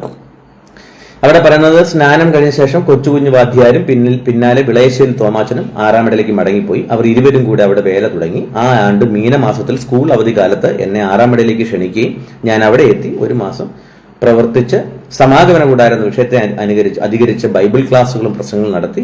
അതിന്റെ അവസാനം ഞായറാഴ്ച അവിടെ പലരും സ്നാനപ്പെട്ടു. അന്ന് തന്നെ അവിടെ തിരുവത്താഴ് ശുശ്രൂഷ നടത്തി. സഹോദരന്മാരുടെ താല്പര്യപ്രകാരം ആ ശുശ്രൂഷ ഞാൻ തന്നെയാണ് നടത്തിയത്. ഏവം വിധം ആറാമിടയിൽ വേർപാട് വിശ്വാസത്തിലുള്ള ഒരു സഭ സ്ഥാപിക്കപ്പെട്ടു. അപ്പം 1919 മുതൽ ഈ സണ്ണി ഫിലിപ്പ് സാർ യാതൊരു നാണവും ഇല്ലാതെ ഇതിനകത്ത് പറയുന്ന ഒരു സ്റ്റേറ്റ്മെന്റ് ഈ വീഡിയോയ്ക്കകത്ത്. അതായത് ഇദ്ദേഹം പറയുന്നത് കേരളത്തിൽ പെന്തക്കോസ്തിന്റെ ആദ്യത്തെ സുവിശേഷ ശബ്ദം എന്ന് പറയുന്നത് ഇവരെക്കാൾ എല്ലാം മുന്നിൽ വന്നിരിക്കുന്നത് K. എബ്രഹാം ആണെന്നാണ് ഇദ്ദേഹം പറയുന്നത്. എന്തൊരു ലജ്ജാകരമായ കാര്യം. കാരണം എന്താണെന്ന് ചോദിച്ചു കഴിഞ്ഞാല് അദ്ദേഹം സുവിശേഷം പ്രസംഗിച്ചു എന്നുള്ളത് നല്ല കാര്യമാണ്. അദ്ദേഹത്തെ പോലെ അനേകം ആളുകൾ സുവിശേഷം പ്രസംഗിച്ചു എന്നുള്ളത് നല്ല കാര്യമാണ്. പക്ഷെ പെന്തക്കോസ്തിന്റെ ശബ്ദം ആദ്യമായിട്ട് ഇവിടെ സുവിശേഷമായിട്ട് അറിയിച്ചത് കെ എബ്രഹാം ആണ് എന്ന് വാദിക്കുന്നെങ്കിൽ അത്രമാത്രം ഇദ്ദേഹത്തിന് ബംഗ്ലാവിന്റെ അടിമത്തമുണ്ട്, കുമ്പനാട്ടിലെ ബംഗ്ലാവിന്റെ അടിമത്തമുണ്ട് എന്നാണ് യാഥാർത്ഥ്യം. കാരണം സുബോധമുള്ളവർക്ക് നന്നായിട്ടറിയാം, പരുത്തുപാറ ഉമ്മച്ചൻ, പന്തളം മത്തായിച്ചൻ, പൊയ്കയിൽ യോനാച്ചാൻ, ഡോക്ടർ ഉമ്മൻ മാമൻ, അങ്ങനെ ജോർജ് ബർഗ് പാസ് സാഹിബിന്റെ ആഗമനത്തിന് ശേഷം ഉണ്ടായിട്ടുള്ള നിരവധി ദൈവദാസന്മാരും അവരുടെ സുവിശേഷ പ്രവർത്തനങ്ങളും അവരുടെ സഭകളും അവരാലുണ്ടായ ഉണർവും ഒക്കെ നടക്കുന്ന സമയത്ത് ഈ പറയുന്ന ആളിന്റെ അഡ്രസ്സ് പോലും ഇല്ല. അത് ആദ്യം മനസ്സിലാക്കണം. ഈ ഇവരുടെയൊക്കെ പ്രവർത്തനത്തെ കുറിച്ച് പറഞ്ഞു വരുന്ന സമയത്തൊന്നും ഇദ്ദേഹത്തിന്റെ അഡ്രസ്സ് പോലും ഇല്ല. അത് ആദ്യം മനസ്സിലാക്കണം. എന്നുവെച്ചാണ് ഈ പരുത്തുപാറ ഉമ്മച്ചനും പന്തളം മത്തായിച്ചൻ സുവിശേഷം പറയുന്നത് കേട്ടാണ് യേശുക്രിസ്തുവിനെ കുറിച്ച് ഇദ്ദേഹം അറിയുന്നത്, കെ എബ്രഹാം അറിയുന്നത് തന്നെ. പന്തളം മത്തായിച്ചൻ സുവിശേഷം പ്രസംഗിക്കുന്നത് കേട്ടാണ് അദ്ദേഹം യേശുക്രിസ്തുവിനെ അറിയുന്നത് തന്നെ. പക്ഷെ പന്തളം മത്തായിച്ചനും പരുത്തുപാറ ഉമ്മച്ചനും പൊയ്കേൽ യോനാച്ചനും അതേപോലെ ഡോക്ടർ ഉമ്മൻ മാമനും ഒക്കെ ജീവിച്ച് അത്രയും കാലം പെന്തക്കോസ്ത് സന്ദേശം കേരളക്കരയിൽ ഘോഷിച്ചിട്ട് അതിന്റെ പിന്നാലെ ഈ പന്തളം മത്തായിച്ചന്റെ ശുശ്രൂഷയിൽ കൂടി വന്ന ഒരു വ്യക്തിയാണ് പിന്നീട് ആദ്യം പെന്തക്കോസ്തിനകത്ത് ആദ്യത്തെ സുവിശേഷം അറിയിച്ചതെന്ന് ഒരു നാണവുമില്ലാതെ ഈ ഡോക്ടർ പട്ടം അദ്ദേഹം മുന്നിൽ വെച്ചിട്ടുണ്ട്. ഞാൻ ഇദ്ദേഹത്തെ പാസ്റ്റർ എന്നും ഡോക്ടർ എന്നും അഡ്രസ് ചെയ്യാത്തതിന്റെ കാരണം അത് ഇത്രയും വിവരക്കേട്. പണ്ട് ഇദ്ദേഹം ഇതുപോലെ ഒരു വിവരക്കേട് ചെയ്തതിന് ഞാൻ ഇതുപോലെ ഒരു വീഡിയോ ചെയ്തതാണ്. അന്ന് അദ്ദേഹം കാണിച്ച വിവേക ശൂന്യത എന്ന് പറയുന്നത് സൂമിൽ കൂടി കർത്തൃമേശ നടത്തി എന്നുള്ളതാണ്. അപ്പൊ പിന്നെ എങ്ങനെ ഇദ്ദേഹത്തെ പാസ്റ്റർ എന്ന് വിളിക്കും, എങ്ങനെ ഇദ്ദേഹത്തെ ഡോക്ടർ എന്ന് വിളിക്കും? ഈ കഴിഞ്ഞ ഇടയ്ക്ക് ഞങ്ങൾ തമ്മിൽ സംസാരിച്ചായിരുന്നു. അന്ന് സംസാരിച്ച വിഷയം മൈക്കൽ ബർഗൻഡർ എന്ന് പറയുന്ന ഒരു സായിപ്പ് എഴുതിയ ഒരു പുസ്തകം. ആ പുസ്തകത്തിനകത്ത് ഈ പറയുന്ന കെ എബ്രഹാമിന്റെ മകൻ TS എബ്രഹാം, പിന്നെ വത്സൻ എബ്രഹാം, ഇവരെല്ലാം കാണിച്ചിരിക്കുന്ന വൃത്തികേടുകളെ കുറിച്ച് സൗത്ത് ഇന്ത്യയിലെ പെന്തക്കോസ്റ്റ് മൂവ്മെന്റ് എന്ന് പറയുന്ന വിഷയത്തെക്കുറിച്ച് 20 വർഷം റിസർച്ച് ചെയ്ത ഒരു ദൈവദാസന്റെ പുസ്തകം, അതിന്റെ ഒരു പേജ് ഞാൻ ആൽഫ എന്ന് പറഞ്ഞൊരു ഗ്രൂപ്പിലിട്ടപ്പോൾ അതിന്റെ സോഴ്സ് എന്താന്ന് പറഞ്ഞ എന്നെ ഇദ്ദേഹം എനിക്ക് മെസ്സേജ് അയച്ചു. അന്ന് ഞാൻ ഈ ഡീറ്റെയിൽസ് മുഴുവൻ എടുത്തു കൊടുത്തതാണ്. അന്ന് ആ പുസ്തകത്തിനകത്ത് നിങ്ങൾ വാങ്ങിച്ചു വായിക്കുക എന്ന് പറയുന്നത് ബുദ്ധിമുട്ടാണ്, കാരണം അല്പം പ്രയാസമുള്ള കാര്യമാണ്. കാരണം എന്താണെന്ന് ചോദിച്ചു കഴിഞ്ഞാൽ ആ പുസ്തകത്തിന് ഏകദേശം 4000 നേരത്തെ 6000 സംതിങ് രൂപ വിലയായിരുന്നു. ഇപ്പൊ 4000 ചില്ലുവാനും രൂപ വിലയുണ്ട് ആ പുസ്തകത്തിന്. അത് ആമസോണിൽ ലഭ്യമാണ്. എനിക്ക് തോന്നുന്നത് south Indian Pentecostal movement in 20th century Michael Bergunder, ഇതാണ് ആ പുസ്തകം. അപ്പം ആ പുസ്തകത്തിന് ഇത്രയും വിലയുണ്ട്. ഇനി വായിക്കാൻ താല്പര്യമുള്ളവർക്ക് ആ പ്രത്യേക പേജ് മാത്രം മതിയെങ്കിൽ എന്നോട് ചോദിച്ചാൽ ഞാൻ ആ ഭാഗം നിങ്ങൾക്ക് അയച്ചു തരാം. നിങ്ങൾ വായിച്ചു നോക്കണം. നിങ്ങൾ മനസ്സിലാക്കണം, ഇദ്ദേഹം പറയുന്ന കാര്യത്തിന് ഒരു വിലയുമില്ല. ഇദ്ദേഹം പറയുന്നത് കെ എബ്രഹാമാണ് ആദ്യത്തെ പെന്തക്കോസ്ത് സന്ദേശകൻ എന്ന് പറയുന്നത് ശുദ്ധ അബദ്ധമാണ്. ഇത് ബംഗ്ലാവ് അടിമത്തത്തിന്റെ ഗതികേട് കൊണ്ട് ഇദ്ദേഹം പറഞ്ഞൊപ്പിച്ചിരിക്കുന്നതാണ്. അതൊന്നും. അപ്പം ആറാമട സഭയുടെ സ്ഥാപനം എന്ന് പറയുന്നത് അതൊരു വേർപാട് സഭയായിട്ടാണ് സ്ഥാപനം. കാരണം അദ്ദേഹം ഈ പറയുന്ന കെ എബ്രഹാം അന്ന് ഈ 1919 നിൽക്കുന്നത് വേർപാട് സഭയുടെ അംഗമായിട്ടാണ് ഒന്ന്. ഇനി അതേ വർഷം 1919 തന്നെ ഇദ്ദേഹം കണിച്ചുകുളം എന്ന് പറയുന്ന സ്ഥലത്ത് ഒരു സുശേഷ പ്രവർത്തനം നടത്തിയായിട്ട് അദ്ദേഹത്തിന്റെ പുസ്തകത്തിൽ എഴുതിയിരിക്കുന്നതാണ്. ഞാൻ പറയുന്നല്ലോ, ഞാനിത് മുഴുവൻ വിശ്വസിച്ചിട്ടല്ല. അദ്ദേഹത്തിന്റെ പുസ്തകത്തിൽ എഴുതിയിരിക്കുന്ന കാര്യം ഞാൻ അതുപോലെ വായിച്ചു കേൾപ്പിക്കുന്നുള്ളൂ. അത് പേജ് 82 അവിടെ എഴുതിയിരിക്കുന്നത് ചങ്ങനാശ്ശേരിയിലെ പ്രസ്തുത വേലയുടെ ഫലം കണിച്ചുകുളത്ത് ഒരു വേർപാട് സഭ സ്ഥാപിക്കപ്പെട്ടു എന്നുള്ളതാണ്. ചന്തയ്ക്കുള്ളിൽ ഞങ്ങൾ നടത്തിയ യോഗങ്ങളിലെ ശ്രോതാക്കളിൽ കണിച്ചുകുളത്ത് നിന്നുമുള്ള മറ്റു ചില കത്തോലിക്കരും ഉണ്ടായിരുന്നു. അവർ സുശേഷ കാര്യങ്ങളിൽ താല്പര്യമുള്ളവരായിരുന്നതിനാൽ ചന്തയിലെ ഞങ്ങളുടെ പ്രസംഗങ്ങൾ സശ്രദ്ധം കേട്ടുകൊണ്ടിരുന്നു. അതേ തുടർന്ന് 1904 ബ്രാക്കറ്റിൽ മലയാള മാസം ആദ്യം പറഞ്ഞത്, ഇനി 1919 ഇംഗ്ലീഷ് മാസം ബുധനൂർ സഭയിൽപ്പെട്ട MM ചെറിയാൻ സഹോദരൻ കണിച്ചുകുളത്ത് രക്ഷാസൈന്യ സ്കൂളിൽ അധ്യാപക ജോലിയിൽ പ്രവേശിച്ചു. വിദ്യാഭ്യാസ കാലത്ത് ചെങ്ങന്നൂർ സ്കൂൾ 7ാം ക്ലാസ്സിൽ ഞങ്ങൾ സതീർത്ഥ്യന്മാരായിരുന്നു മുകളിൽ എഴുതിയിരിക്കുന്നല്ലോ. അപ്പൊ ഇവരുടെ കൂട്ടത്തിൽ ഈ പറയുന്ന ഇനി കുറച്ച് ലിസ്റ്റ് ഉണ്ട്. അവരുടെ കൂട്ടത്തിൽ ഇവരവിടെ എന്ത് ചെയ്തു? ഒരു വേർപാട് സഭ ആരംഭിച്ചു. ഇതല്ല IPC. ഈ 1919 മുതൽ പ്രവർത്തിച്ചത് കൊണ്ട് അദ്ദേഹമാണ് IPCയുടെ സ്ഥാപകൻ എന്ന് പറഞ്ഞുകൊണ്ട് അദ്ദേഹം അവിടുത്തെ പ്രവർത്തനങ്ങളുടെ എന്തുവാ പ്രവർത്തിച്ചതെന്ന് പോലും മനസ്സിലാക്കാതെ ഈ വിഡിത്വമൊക്കെ എഴുതി പിടിപ്പിക്കുക എന്ന് പറഞ്ഞാൽ, അല്ലെങ്കിൽ യൂട്യൂബിൽ കൂടെ വന്ന് വീഡിയോ ആക്കി ഇടുക എന്നൊക്കെ പറഞ്ഞു കഴിഞ്ഞാൽ ഒരല്പം ഇച്ചിരി ചെറിയ ഇതൊന്നും പോരാ. ഞാൻ അവിടെ നിർത്തുക. ഇനി ഇദ്ദേഹം 1922 കെ എബ്രഹാം 1922 പ്രവർത്തിച്ച ഒരു പ്രവർത്തനത്തെ കുറിച്ച് പറയാം. അവിടെയാണ് ഇതൊക്കെയാണ് തെറ്റിദ്ധരിപ്പിക്കുന്നത് 1922. ആ 1922 മുതലുള്ള പ്രവർത്തനം, ഇതിനിടയ്ക്ക് 1922 ഇടയ്ക്ക് പ്രവർത്തനത്തിനിടയ്ക്ക് ഒരു വിവാഹത്തിന്റെ വിഷയം വരുന്നുണ്ട്. ഞാൻ അതിലേക്ക് പിന്നെ വരാം. 1922 പ്രവർത്തനം സംബന്ധിച്ച് പറയുന്നത് വെട്ടിയാറ് ഉള്ള പ്രവർത്തനമാണ്. അത് ഈ പുസ്തകത്തിൽ 104 പേജിൽ, അത് കെ എബ്രഹാമിന്റെ പുസ്തകത്തിൽ തന്നെ 104. അദ്ദേഹത്തിന്റെ ഇത്രയും വലിയ പുസ്തകം ഉണ്ടായിട്ടാണ് ഒരു 10 പേജുള്ള വേറൊരു പുസ്തകം എടുത്തുകൊണ്ട് വന്ന് ഈ സണ്ണി ഫിലിപ്പ് ഈ അബദ്ധം കാണിച്ചേക്കുന്നത്. അവിടെ എഴുതിയിരിക്കുന്നത്, മിസ്റ്റർ ബെർഗിന്റെ കാലത്ത് പുന്തലയിൽ നടത്തിയ യോഗത്തിൽ വെച്ച് പരിശുദ്ധാത്മ സ്നാനം പ്രാപിച്ച കാവിൽ യോഹന്നാച്ചനും വേറൊരു യോഹന്നാച്ചനും അവരുടെ കുടുംബങ്ങളും വെട്ടിയായിട്ടുണ്ടായിരുന്നെന്ന് മുകളിൽ എഴുതിയിട്ടുണ്ടല്ലോ. അപ്പൊ അവർ വെട്ടിയായിട്ടുണ്ടായിരുന്നവരാണ്, ബെർഗിന്റെ കാലത്ത് സുവിശേഷം കേട്ട് നിന്നവരാണ്. ഞാൻ പന്തളത്ത് താമസിക്കുമ്പോൾ പെന്തക്കോസ്ത് ഉപദേശാന്വേഷണങ്ങളിലേക്ക് നടത്തപ്പെട്ടുകൊണ്ടിരുന്ന വേളയിൽ അവിടെ ചിലർ സ്നാനപ്പെടുത്തുകയുണ്ടായിരുന്നു. മുകളിൽ പ്രസ്താവനയുണ്ടല്ലോ, അതിലൊരു സ്നാന ശുശ്രൂഷയിൽ 5 പേർ സ്നാനമേറ്റിരുന്നു.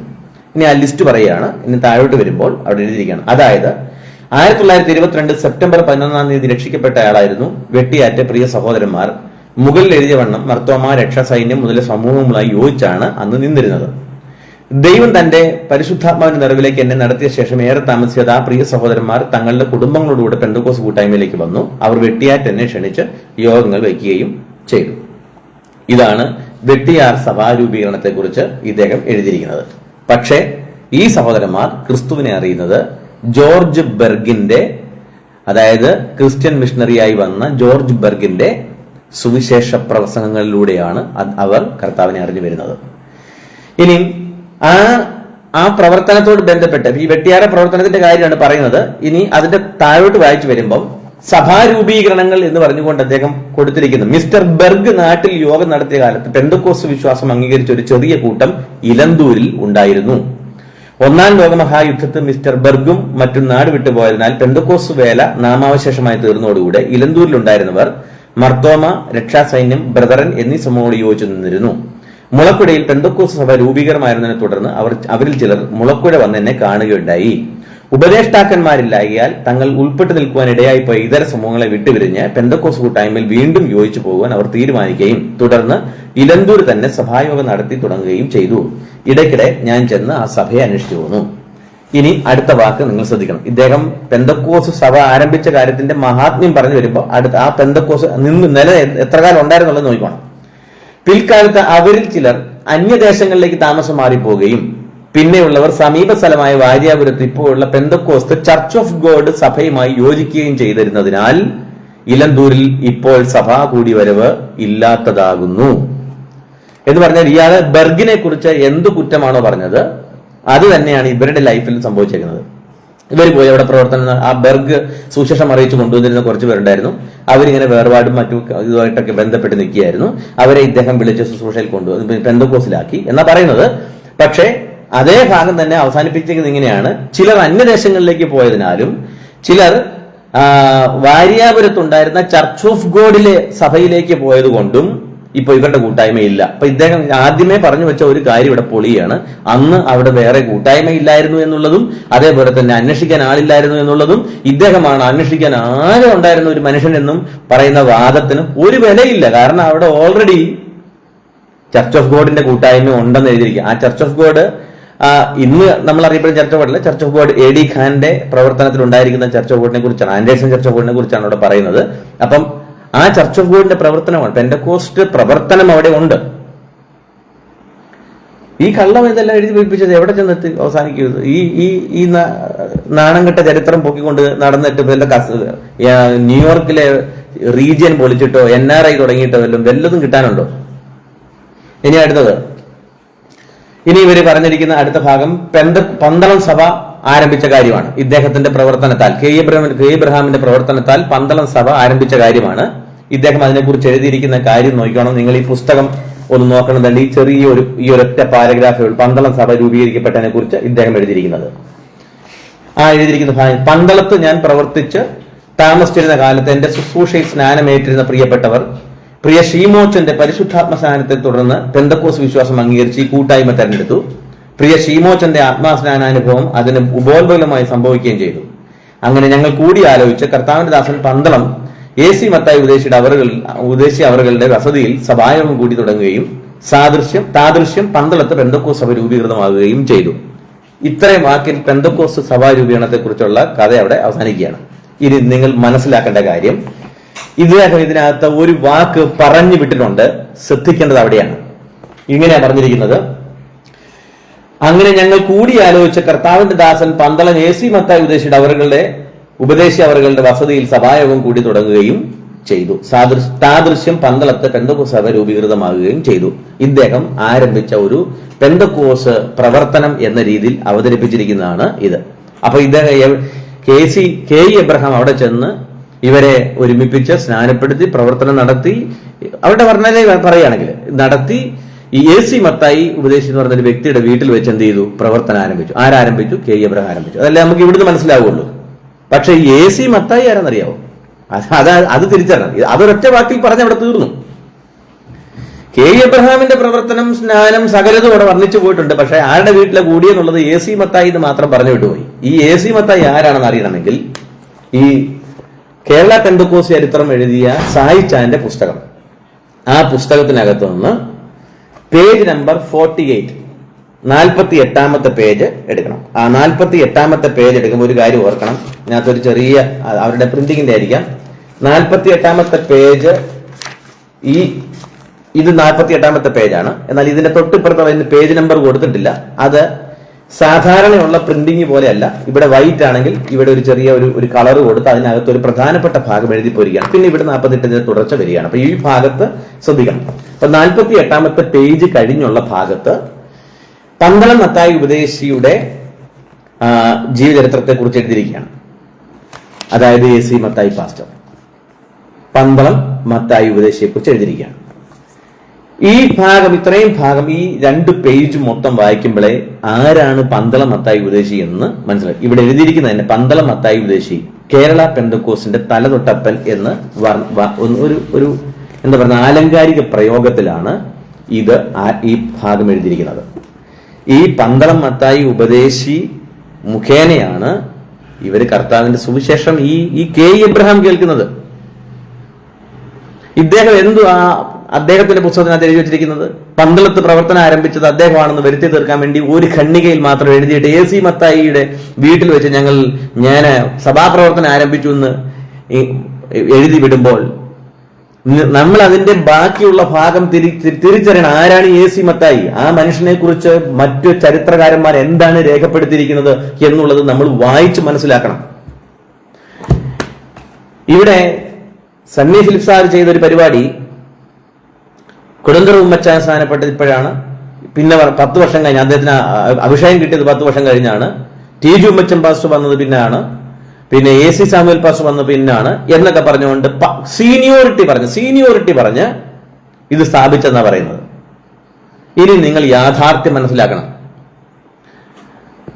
IPC ആരംഭിക്കുക എന്ന് പറയുന്ന വിഷയത്തെക്കുറിച്ച് നിരവധി പുസ്തകം, IPCയുടെ ആരംഭം എങ്ങനെ എന്നുള്ളതിന് നിരവധി പുസ്തകങ്ങളിൽ ഈ VT തോമസിന്റെ ചരിത്രത്തിനകത്തുണ്ട്, ഈ സായിച്ചാൻ എഴുതിയിരിക്കുന്ന ചരിത്രത്തിനകത്തുണ്ട്, KC ഉമ്മൻ കൊടുന്തറ ഉമ്മച്ചാന്റെ ചരിത്രത്തിനകത്തുണ്ട്.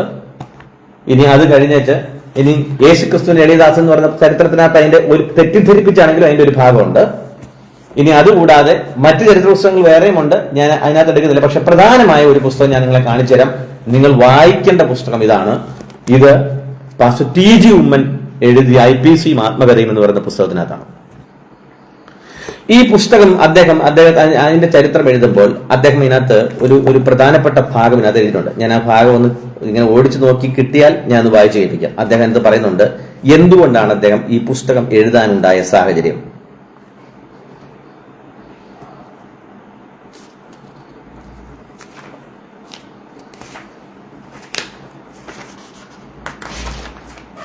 അദ്ദേഹം അത് പറയുന്നുണ്ട്.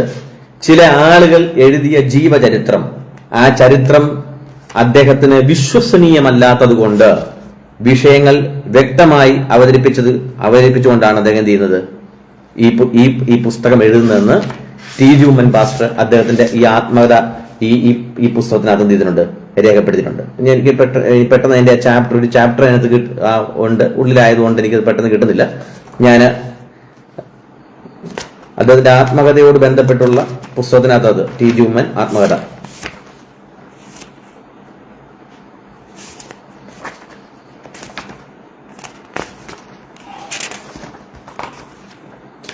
സോറി, ഞാൻ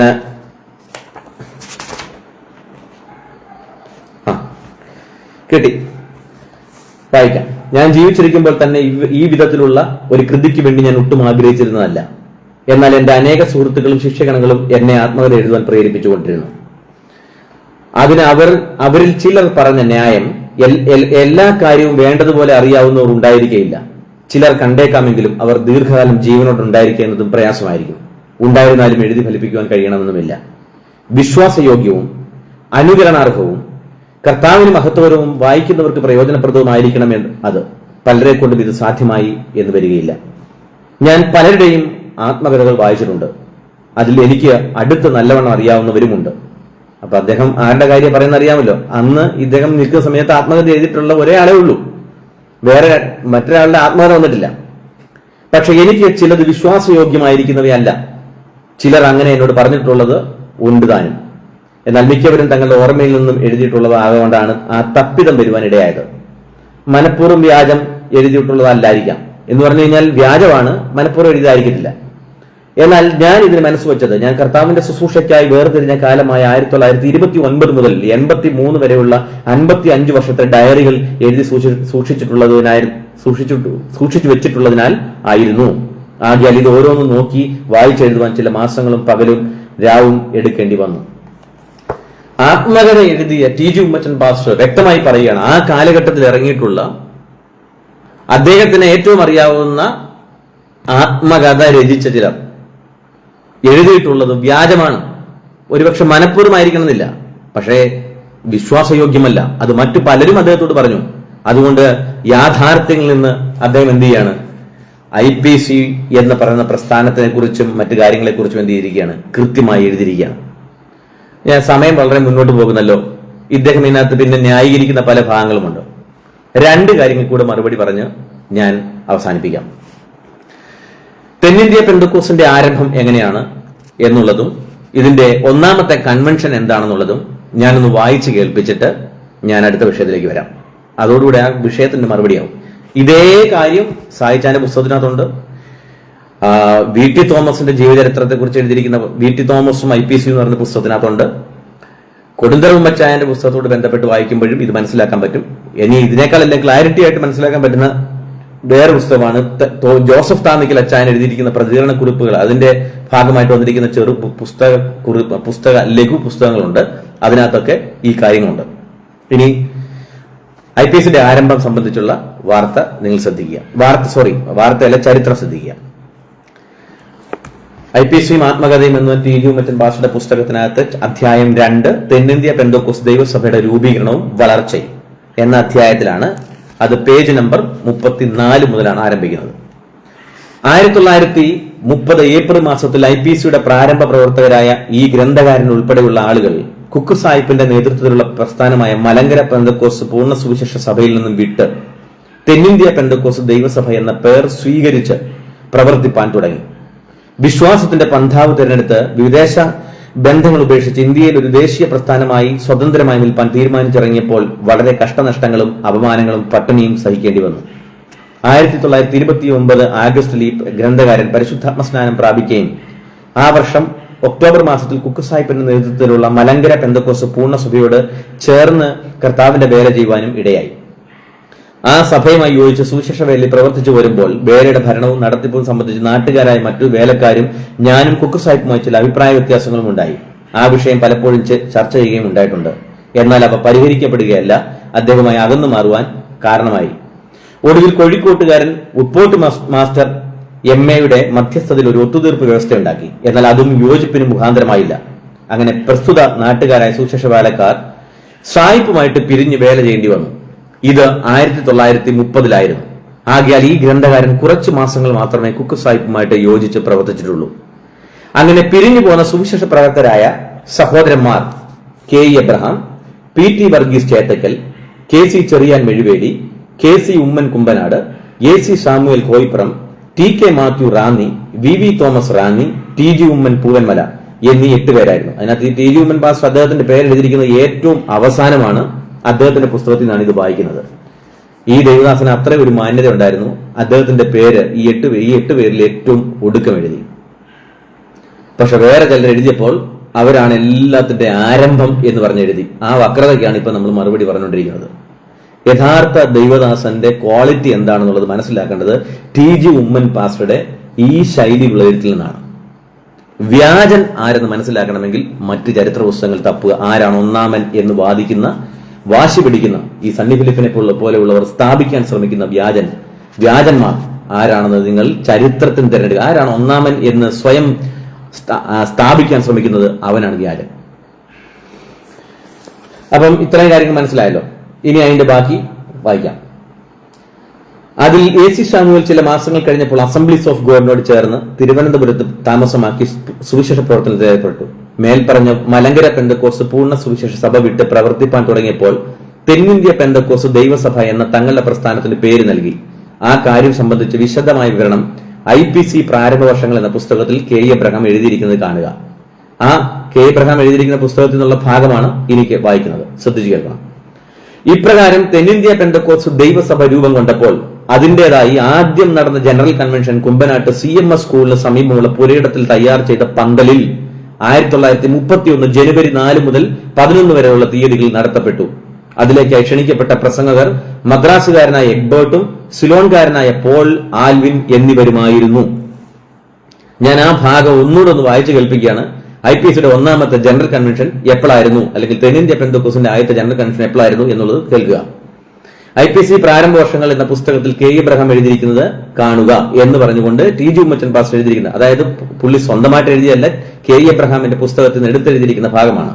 ഇപ്രകാരം തെന്നിന്ത്യ പെന്തക്കോസ് ദൈവസഭ രൂപം കൊണ്ടപ്പോൾ അതിന്റേതായി ആദ്യം നടന്ന ജനറൽ കൺവെൻഷൻ കുമ്പനാട്ട് CMS സ്കൂളിന് സമീപമുള്ള പുരയിടത്തിൽ തയ്യാർ ചെയ്ത പന്തലിൽ വെച്ച് 1931 ജനുവരി 4 മുതൽ 11 വരെയുള്ള തീയതികളിൽ നടത്തപ്പെട്ടു.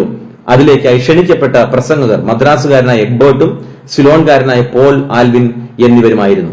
അടുത്ത ഒരു പാരഗ്രാഫിൽ അദ്ദേഹം ഇങ്ങനെ കൂടി എഴുതിയിട്ടുണ്ട്: 1930 ജനുവരി മുട്ടുമണ്ണിൽ നടന്ന കൺവെൻഷൻ മലങ്കര പെന്തക്കോസിന്റേതായിരുന്നു. ഇതിനു മുൻപ് നടന്നിട്ടുള്ള പ്രസ്ഥാനങ്ങൾ എന്ന് പറയുന്നത്, അല്ലെങ്കിൽ പ്രസ്ഥാനങ്ങളുടെ പേരിൽ നടന്നിട്ടുള്ള കൺവെൻഷൻ എന്ന് പറയുന്നത് IPCയുമായി ഒരു ബന്ധവുമുള്ളതല്ല. വിശുദ്ധരായ നേർവഴിക്ക് നടക്കുന്നവരായ ആളുകളുടെ ജീവചരിത്രത്തിൽ ഞാൻ ഈ ലൈവ് സ്റ്റാർട്ട് ചെയ്യുന്ന സമയത്ത് തന്നെ ഒരു സഹോദരൻ വന്നിട്ട് പറഞ്ഞു, നിങ്ങൾ ഒരു ഗ്രൂപ്പിന് വേണ്ടി സംസാരിക്കും. ഞാൻ ഒരു ഗ്രൂപ്പിന് വേണ്ടിയാണെങ്കിൽ ഇത് ഞാൻ ജനിക്കുന്നതിന് എത്രയോ വർഷങ്ങൾക്ക് മുമ്പ് എഴുതിയതാണ്. പാസ്റ്റർ TG ഉമ്മൻ ഏതെങ്കിലും ഗ്രൂപ്പിന്റെ ആളായിരുന്നു. അദ്ദേഹത്തിന്റെ ജീവചരിത്രത്തോട് ചേർത്ത് IPCയുടെ ചരിത്രം, IPCയും ആത്മകഥയും എന്ന് പറയുന്ന പുസ്തകത്തിനകത്ത് എഴുതിയിരിക്കുന്ന കാര്യം അത് മാത്രമല്ല, അദ്ദേഹം എഴുതിയിരിക്കുന്ന എവിടെയാണ്, ആ എഴുതിയിരിക്കുന്ന ഭാഗവും K. എബ്രഹാമിന്റെ അടക്കം പുസ്തകത്തിൽ നിന്ന് എടുത്തെഴുതിയിരിക്കുന്ന കാര്യങ്ങളാണെന്ന് അദ്ദേഹം എന്ത് ചെയ്യുന്നുണ്ട്, സൂചിപ്പിക്കുന്നുണ്ട്. അപ്പൊ ഇതൊക്കെയാണ് യാഥാർത്ഥ്യങ്ങൾ. IPCയുടെ ഒന്നാമത്തെ ജനറൽ കൺവെൻഷൻ നടന്നിട്ടുള്ളത് 1931 ജനുവരി 4 മുതൽ 11 വരെയുള്ള തീയതികളിൽ കുമ്പനാട്ട് CMS സ്കൂളിന്റെ സമീപമുള്ള പുരയിടത്തിൽ വെച്ചാണ് നടന്നത്. 1922 23 24 എന്തെങ്കിലും പരിപാടി നടത്തി എന്ന് പറഞ്ഞുകൊണ്ട് ആരെങ്കിലും വരുന്നുണ്ടെങ്കിൽ ശുദ്ധ വ്യാജന്മാരാണ്, നുണയന്മാരാണ്, കള്ളന്മാരാണ്.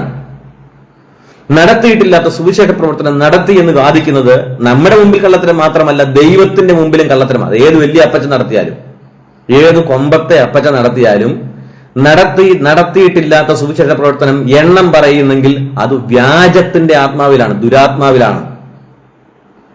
ഇതാണ് യാഥാർത്ഥ്യം. ഇനി ഇദ്ദേഹം ന്യായീകരിച്ച് ഈ സണ്ണി ഫിലിപ്പ് സാർ ന്യായീകരിച്ച് വന്നപ്പോൾ ഞാൻ കുറെ കാര്യങ്ങൾ എഴുതി വെച്ചിട്ടുണ്ട്. നമ്മുടെ സമയം മുന്നോട്ട് പോയതുകൊണ്ട് ഞാൻ ഒരു ഭാഗം പറഞ്ഞ് അങ്ങ് നിർത്തുകയാണ്. ഇവിടെ ദൈവാസന്മാരുടെ സ്നാനത്തിന്റെ ഡേറ്റ് ഒക്കെ വെച്ച് പറഞ്ഞായിരുന്നു ഇദ്ദേഹം. ഇതിനകത്ത് ഈ സ്നാനത്തിന്റെ ഡേറ്റിനകത്തൊന്നും ഒരു കാര്യമില്ലെന്ന് നമുക്ക് അറിയാവില്ല. ഏതാ യൂദ സ്നാനപ്പെട്ട സമയത്ത് K. എബ്രഹാം സ്നാനപ്പെട്ടിട്ടില്ലല്ലോ. അപ്പൊ നമുക്ക് സ്നാനത്തിന്റെ സമയം അങ്ങ് മാറ്റി വെക്കാം. സമയം വെച്ചല്ല എന്ത് ചെയ്യേണ്ടത്, സ്ഥാപകനെ തീരുമാനിക്കേണ്ടത്. ഇനി നമുക്ക് ഇദ്ദേഹം പറഞ്ഞ ഒരു ഭാഗം കൂടെ കേൾക്കാം, അത് ശ്രദ്ധിക്കുക. ഞാനതിന്റെ ആ വീഡിയോ ഭാഗം ഒന്ന് മുന്നോട്ട് ഓടിക്കുകയാണ്. അതുപോലെ 22 സെക്കൻഡ് സ്കൂൾ ആരംഭിക്കുകയും അനാഥാലയം തുടങ്ങി അങ്ങനെ പല കാര്യങ്ങൾ താൻ ചെയ്തു. വാസ്തവമായിട്ട് നന്നായിട്ട് ദൈവം ഉപയോഗിച്ച ഒരു ദൈവത്തിന്റെ ദാസനാണ്. എന്നാൽ ഞാൻ ഈ പുസ്തകത്തിന്റെ ആളുകളിൽ കണ്ട കഥ എന്തെന്ന് ചോദിച്ചാല് ഇവർ തമ്മിൽ ഒരിക്കലും പ്രശ്നം ഉണ്ടായിട്ടില്ല. ഇവർ രണ്ടുപേരും ആരംഭ വർഷങ്ങളിൽ പാരലായിട്ടാണ് പ്രവർത്തിച്ചുകൊണ്ടിരുന്നത്. ഒരു ഏരിയയില് കെ എബ്രഹാമിന്റെ നേതൃത്വത്തിൽ പ്രവർത്തിക്കുന്നു, മറ്റൊരു ഏരിയയിൽ കുക്ക് സാഹിബിന്റെ നേതൃത്വത്തിൽ പ്രവർത്തിക്കുന്നു. ഇവർ രണ്ടുപേരും നമ്മൾ ഒരു മ്യൂച്വൽ റെസ്പെക്ട് ഉണ്ടായിരുന്നു. കുക്ക് സാഹിബിന്റെ മീറ്റിംഗിൽ സാർപ്പച്ചനെ വിളിച്ച് പ്രസംഗിപ്പിക്കുമായിരുന്നു, സാർപ്പച്ചന്റെ മീറ്റിംഗിൽ കുക്ക് സാഹിബിനെയും വിളിച്ച് പ്രസംഗിപ്പിക്കുമായിരുന്നു. അതാണ് നമ്മൾ കാണുന്ന ചിത്രം. 1924 കുക്ക് അമേരിക്കയിലേക്ക് കടന്നുപോയി സുദീർഘമായ ഒരു അവധിക്ക് ശേഷം സെപ്റ്റംബർ മാസം 3-ാം തീയതി 1926 താന് മടങ്ങി വന്നതായിട്ടുള്ള സമയത്ത് താന് ചർച്ച് ഓഫ് ഗോഡിന്റെ വക്താവല്ലായിരുന്നു, അസംബ്ലീസ് ഓഫ് ഗോഡിന്റെയും ഒരു മിഷണറി അല്ലായിരുന്നു. അസംബ്ലീസ് ഓഫ് ഗോഡിനോട് അഫിലിയേഷൻ ഉള്ള ഒരു സ്വതന്ത്ര മിഷണറി ആയിട്ടാണ് താൻ പ്രവർത്തിച്ചുകൊണ്ടിരുന്നത്. അപ്പൊ ആ അർത്ഥത്തിലാണ് ഇവർ തമ്മിലൊരു ബന്ധം ഉണ്ടാകാൻ തക്കണം ഇടയായി തീർന്നത്. രണ്ടുപേരും സ്വതന്ത്രമായിട്ട് പ്രവർത്തിക്കുന്നവർ എന്നുള്ള നിലയിലാണ് ഇവർ തമ്മിൽ ബന്ധങ്ങൾ ഉണ്ടായിരുന്നത്. ആ ബന്ധങ്ങൾ അവർ കീപ്പ് ചെയ്തു. അവസാനം ഈ ഭാഗത്ത് കേട്ടല്ലോ, കെ എബ്രഹാമും കുക്ക് സാഹിബും തമ്മിൽ പ്രശ്നങ്ങൾ ഉണ്ടായിരുന്നില്ല എന്നാണ് ഇദ്ദേഹം പറയുന്നത്. ഇവർ തമ്മിൽ പ്രശ്നങ്ങൾ ഉണ്ടായിരുന്നു എന്നുള്ളതിന് ഒരുപാട് തെളിവുകളുണ്ട്. അന്നത്തെ സുവനീറുകളിൽ വന്ന വാർത്തകളുണ്ട്, അതേപോലെ തന്നെ ചരിത്രപരമായ വസ്തുക്കളുണ്ട്. ഇവരെ തമ്മിൽ ഒരുമിപ്പിക്കാൻ കുമ്പനാട്ടെ സഭ ശ്രമിച്ചു, കീരിക്കൽ സഭ ശ്രമിച്ചു. ഈ ശ്രമങ്ങളൊന്നും നടന്നില്ല. കോഴിക്കോട്ടുകാരൻ ഉപ്പോട്ട് മാസ്റ്ററുടെ ശ്രമത്തിൽ ഒരു മധ്യസ്ഥ ശ്രമം നടത്തി. ആ ശ്രമം വിജയിച്ചില്ല. ഇങ്ങനെ പല കാര്യങ്ങളും നടന്നിട്ടുണ്ട്. ഇതെല്ലാം ചരിത്ര വസ്തുക്കളാണ്. എന്നാൽ ഞാൻ ഇൻസിഡന്റ്ലി ഒരു കാര്യം പറഞ്ഞിട്ട് സംഭവിച്ച, അതായത് കെ എബ്രഹാമിന്റെ ലൈഫിൽ സംഭവിച്ച ഒരു വിഷയം സംബന്ധിച്ച് അദ്ദേഹത്തിന്റെ പുസ്തകത്തിന്റെ ആദ്യത്തെ കോപ്പി അതിനകത്ത് ഞാൻ എടുക്കുന്നത്. ഈ പുതിയ കോപ്പിയിലേക്ക് വരുമ്പം അത് നിങ്ങൾക്ക് ചിലപ്പം വേറെ പേജ് നമ്പറാണ്, അത് ചിലപ്പോൾ നിങ്ങൾ തപ്പിയെടുക്കണം. ഈ പഴയ പേജ് നമ്പർ അനുസരിച്ചാണെങ്കിൽ 238 പേജ്, അതിന്റെ 4-ാമത്തെ പാരഗ്രാഫിൽ 1108 അതായത് 1933 കാര്യം പറയുന്നത്. 1108 എന്ന് പറയുന്നത് മലയാള മാസമാണ്. ജനറൽ കൺവെൻഷനും എനിക്ക് പിടിപെട്ട രോഗവും ഇതാണ്. അതായത് കെ എബ്രഹാമിന്റെ ലൈഫിൽ അദ്ദേഹത്തിനൊരു അസുഖം വന്നു. ആ അസുഖം വന്ന് സംബന്ധിച്ച് അദ്ദേഹം എഴുതിയിരിക്കുകയാണ്. 1108 ജനറൽ കൺവെൻഷനും എനിക്ക് പിടിപെട്ട രോഗവും, അതായത് 1933 സംഭവം. പതിവുപോലെ 1108 ജനറൽ കൺവെൻഷൻ ധനു 18 ഞായർ മുതൽ 25 ഞായർ വരെ കുമ്പനാട്ട് ഇപ്പോഴത്തെ ഹെബ്രോൻ മൈതാനത്ത് വെച്ച് നടക്കുകയുണ്ടായി. അന്ന് പ്രസ്തുത സ്ഥലത്തിന്റെ ഉടമസ്ഥനോട് അനുവാദം വാങ്ങി പന്തൽ തയ്യാറാക്കുകയായിരുന്നു. ആ വർഷത്തെ പ്രധാന പ്രസംഗൻ 6-ാമടെ കൊച്ചുകുഞ്ഞ് സന്യാസി അവർകളാകുന്നു. എനിക്ക് ആ യോഗ ദിവസങ്ങളിൽ ഒരു കഠിന രോഗം പിടിപെട്ടതിനാൽ ആദ്യ ദിവസങ്ങളിൽ മാത്രമേ ഞാൻ പ്രസംഗിക്കുകയുണ്ടായുള്ളൂ. യോഗങ്ങളെല്ലാം ഏറ്റവും അനുഗ്രഹമായി നടന്നു. പ്രധാന യോഗങ്ങളിൽ സന്യാസി അവർ പ്രസംഗിക്കുകയും മറ്റു യോഗങ്ങളിൽ brothers KC Cheriyan, PT Mathew മുതലായ ദൈവദാസന്മാർ ദൈവവചന ശുശ്രൂഷ ചെയ്യുകയും ചെയ്തു. യോഗാന്തി ദിനമായ ഞായറാഴ്ച കൺവെൻഷനിലെ പതുപോലെ അനേകം സ്നാനമേൽക്കുകയും ചെയ്തു. ആ യോഗ ദിവസങ്ങളിൽ ബുധനാഴ്ച രാത്രി യോഗത്തിന്റെ പ്രാരംഭ സമയത്ത് പ്രസംഗകന്മാരും മറ്റു കർത്തശുശ്രൂഷകന്മാരുമായവർ ഒന്നു ചേർന്ന് സംഗീതം ആലപിച്ചുകൊണ്ട് പന്തലിന് ചുറ്റും ഒരു പ്രദക്ഷിണം വെച്ച് പന്തലിനുള്ളിലേക്ക് കയറി യോഗം ആരംഭിച്ചു. തദവസരം യോഗത്തിൽ പരിശുദ്ധാത്മാവിന്റെ ശക്തിയേറിയ വ്യാപാരം ഉളവാകുകയും അന്യഭാഷയും വ്യാഖ്യാനവും ഉണ്ടാകുകയും ചെയ്തു. അതിൽ ഒരു വാചകം, നീ എന്റെ ദാസനെ ദുഃഖിപ്പിച്ചതിനാൽ ഞാൻ നിന്റെ നേരെ എന്റെ ശിക്ഷയുടെ കൈ നീട്ടിയിരിക്കുന്നു എന്നിങ്ങനെയുള്ള ഒരു ദൂതായിരുന്നു. ഈ ദൂത് ആരോടാണെന്നോ എന്ത് കാര്യമാണെന്നോ ഞങ്ങൾക്കാർക്കും അപ്പോൾ മനസ്സിലായില്ല. അതായത് കെ എബ്രഹാമിന് നേരെ ഈ കൺവെൻഷൻ നടക്കുമ്പോൾ 1933 കൺവെൻഷൻ നടക്കുമ്പോൾ ആ കൺവെൻഷന്റെ ബുധനാഴ്ച രാത്രി ഇവരെല്ലാരും കൂടി പാട്ടുപാടി പ്രാർത്ഥിച്ച് പന്തലിനകത്തോട്ട് കയറുമ്പോൾ പെട്ടെന്ന് അവിടെ ഒരു ആത്മസാന്നിധ്യം വെളിപ്പെട്ടു. അവരിൽ ചിലർ അവിടെ എഴുതി ഇങ്ങനെ ഒരു വാചകം പറഞ്ഞു, നീ എന്റെ ദാസനെ ദുഃഖിപ്പിച്ചതിനാൽ ഞാൻ എന്റെ ശിക്ഷയുടെ കരം നിന്നിലേക്ക് നീട്ടുന്നു. അപ്പൊ ഈ സമയത്ത് ഒരു കഠിന ജ്വരം ബാധിച്ച് വയ്യാതായി നിൽക്കുകയാണ് കെ എബ്രഹാം. എന്നാൽ അന്ന് രാത്രി യോഗാനന്തരം അതികഠിനമായ പനിയും നെഞ്ചുവേദനയും പിടിപെട്ട് ഞാൻ കിടപ്പിലായി. 3-ാം ദിവസമായപ്പോഴേക്ക് ഞാൻ രോഗം ന്യൂമോണിയാണെന്ന് ഏവർക്കും ബോധ്യമായി. കൺവെൻഷനിൽ വിശ്വാസികൾ ഏവരും എനിക്ക് വേണ്ടി പ്രാർത്ഥിച്ചുകൊണ്ടിരുന്നു. പലരും എന്റെ അടുക്കൽ വന്ന് പ്രാർത്ഥിക്കുകയും ചെയ്തു. എങ്കിലും രോഗം വർദ്ധിച്ചുകൊണ്ടേയിരുന്നു. കൺവെൻഷൻ അവസാനിപ്പിച്ച് വിശ്വാസികൾ നാനാ സ്ഥലങ്ങളിലേക്ക് പിരിഞ്ഞുപോയി. പ്രിയ KC ഉമ്മച്ചനും ചേത്തക്കൽ കീവർച്ചനും ഇപ്പോൾ ഡൽഹിയിൽ താമസിച്ച് വേല ചെയ്യുന്ന പ്രിയ MK ചാക്കോച്ചനും PM തോമാച്ചനും കുമ്പനാട്ട് സഭയിലെ സഹോദരന്മാരും എന്നെ ശുശ്രൂഷിച്ചുകൊണ്ടിരുന്നു. ഇനി ആ ശുശ്രൂഷിക്കുന്ന വിവരമൊക്കെ പറഞ്ഞ് താഴോട്ട് വരുമ്പോൾ ഈ രോഗത്തിന്റെ ആ മൂർധന്യ അവസ്ഥയിലെ കുറിച്ചൊക്കെ പറയുകയാണ്. ഇനി കേട്ടോണം. പ്രസ്തുത രോഗം വഴിയായി 241 പേജ്. പ്രസ്തുത രോഗം വഴിയായി ദൈവം എന്നെ ശിക്ഷണത്തിലേക്ക് നടത്തുന്നതിന്റെ കാരണം പിന്നാലെ ദൈവം എന്നെ ഗ്രഹിപ്പിക്കുകയുണ്ടായി. എനിക്ക് രോഗം ആരംഭിച്ച രാത്രി ഉണ്ടായ അന്യഭാഷയും വ്യാഖ്യാനവും നീ എന്റെ ദാസനെ ദുഃഖിപ്പിച്ചതുകൊണ്ട് എന്നിപ്രകാരമായിരുന്നുവല്ലോ. ഞാൻ അതിനെക്കുറിച്ച് ദൈവസന്നിധിയിൽ നിന്ന് ചിന്തിച്ചു. പ്രസ്തുത സന്ദർഭത്തിന് 2 മാസം മുൻപ് പ്രിയ KC ഉമ്മച്ചന് ഇടയ്ക്കിടെ വരാറുണ്ടായിരുന്ന ഹാർട്ടിന്റെ വേദന പിടിപെട്ട് ചില ദിവസങ്ങൾ മരണകരമായ നിലയിൽ കിടപ്പിലായിപ്പോയി. അപ്പോൾ അദ്ദേഹത്തെ കാണുന്നതിനായി കർത്താവിന്റെ ദാസൻ പാസ്റ്റർ കുക്ക് അവറുകൾ വന്നിരുന്നു. പ്രിയ ഉമ്മച്ചന് ബുദ്ധിയുപദേശം നൽകിയ കൂട്ടത്തിൽ ഉമ്മച്ചൻ എന്റെ വലയിൽപ്പെട്ടിരിക്കുകയാണെന്നും അതിൽ നിന്ന് വിടുവിക്കപ്പെടണമെന്നുള്ള അർത്ഥം വരുന്ന ചില വാചകങ്ങൾ സംസാരിച്ചു. ഇവിടെ ഒരു വാക്ക് പറഞ്ഞിട്ടുണ്ട് മുന്നോട്ട് പോകാൻ. KC ഉമ്മച്ചൻ പാസ്റ്റർ അദ്ദേഹത്തിന്റെ വസതിയിലായിരിക്കുന്ന സമയത്ത് അദ്ദേഹത്തിന് ഹാർട്ട് അറ്റാക്ക് വന്നു. ഹാർട്ട് അറ്റാക്ക് ഇടയ്ക്കിടയ്ക്ക് അദ്ദേഹത്തിന് വരാറുണ്ടായിരുന്ന ഈ ഹാർട്ടിന്റെ പ്രോബ്ലം എന്നാണ് എഴുതിയിരിക്കുന്നത്. ഈ സംഭവം നടക്കുന്ന സമയത്ത് ഈ റോബർട്ട് എഫ് കുക്ക്, അതായത് കുക്ക് സാഹിബ് KC ഉമ്മൻ പാസ്റ്ററെ കാണാൻ വേണ്ടി അവിടെ വന്നു. അവിടെ വന്നപ്പം KC ഉമ്മൻ പാസ്റ്റർക്ക് ഈ കുക്ക് സാഹിബ് സ്നേഹത്തോടെ അദ്ദേഹത്തോട് ചില ഉപദേശങ്ങൾ കൊടുത്തു. ആ ഉപദേശത്തിൽ ഒന്ന്, KC ഉമ്മൻ K എബ്രഹാമിന്റെ കെണിയിൽപ്പെട്ടിരിക്കുകയാണ് എന്നുള്ളതായിരുന്നു ഉപദേശം. ഞാൻ അതിനെ ഒരു യാഥാർത്ഥ്യമുള്ള നല്ല ഉപദേശമായിട്ട് തന്നെയാണ് ഞാൻ എന്നെ മനസ്സിലാക്കുന്നത്. യാഥാർത്ഥ്യം ഉണ്ടെന്ന് തന്നെ മനസ്സിലാക്കുന്നത്. അല്ലെങ്കിൽ കൊടുന്തറ ഉമ്മച്ചായനെ മരണകരമായ രോഗം വന്ന് കിടക്കുന്ന ഒരു സമയത്ത് വന്ന് ഒരു ദൈവഭക്തൻ ഇങ്ങനെ പറയത്തില്ലല്ലോ. ആ സിറ്റുവേഷൻ നമ്മൾ മനസ്സിലാക്കണമല്ലോ. അപ്പം അവിടെ വന്നിട്ട് പറയാണ് K എബ്രഹാമിന്റെ വലയിൽപ്പെട്ടിരിക്കുകയാണ് ആര്? കൊടുന്തറ ഉമ്മച്ചായൻ എന്നുള്ള പറഞ്ഞു. അതിൽ നിന്ന് വിടുവിക്കപ്പെടണമെന്നുള്ള അർത്ഥം വരുന്ന ചില വാചകങ്ങൾ അദ്ദേഹം സംസാരിച്ചു. അരികെ നിന്നിരുന്ന എനിക്ക് അത് ഒട്ടും രസിച്ചില്ല. K എബ്രഹാമിന് ഇത് കേട്ടപ്പോൾ രസം വന്നില്ല. അദ്ദേഹം ഞാൻ ക്ഷോഭിച്ചു വശായി സായിപ്പ് അവരോട് ധിക്കാരപരമായി സംസാരിച്ചു. അദ്ദേഹം വളരെ ദുഃഖത്തോടെ ഇറങ്ങിപ്പോയി. അദ്ദേഹം എന്നെ കുറിച്ച് പ്രിയ ഉമ്മച്ചനോട് സംസാരിച്ചത് അത്ര പന്തിയായില്ലെങ്കിലും കർത്താവിന്റെ വിലയേറി ദാസനായ തന്നോട് ധാർഷ്ട്യമായി ഇടപെട്ടത് അദ്ദേഹത്തിന്റെ ഹൃദയത്തെ മാത്രമല്ല ദൈവത്തെയും ദുഃഖിപ്പിക്കുന്ന പ്രവൃത്തിയായിരുന്നു. അതിനാലാണ് ദൈവം എന്നെ ശിക്ഷണത്തിലേക്ക് നടത്തിയതെന്ന് ഞാൻ ഗ്രഹിച്ചു. സണ്ണി ഫിലിപ്പ് സാറേ, പുസ്തകമൊക്കെ ചൊവ്വേ നേരെ വായിക്കണം. ചുമ്മാ ആരെങ്കിലും എടുത്തു തന്ന ഏതെങ്കിലും കെട്ടുകഥയുടെ ഒരു കൊച്ചു പുസ്തകം വെച്ചുകൊണ്ട് സണ്ണി ഫിലിപ്പ് സാറ് IPCയുടെ ചരിത്രം വിവരിക്കാൻ വരരുത്. വായിക്കുകയും എഴുതുകയും ഇതെല്ലാം നോക്കി മനസ്സിലാക്കുകയും ചെയ്യുന്ന ഒരു തലമുറയാണ് ഇപ്പോൾ ഉള്ളത്. അല്ലാതെ നിങ്ങളെല്ലാം പറയുന്നത് പാടെ വിഴുങ്ങുന്ന ആ കാലം തീർന്നുപോയി.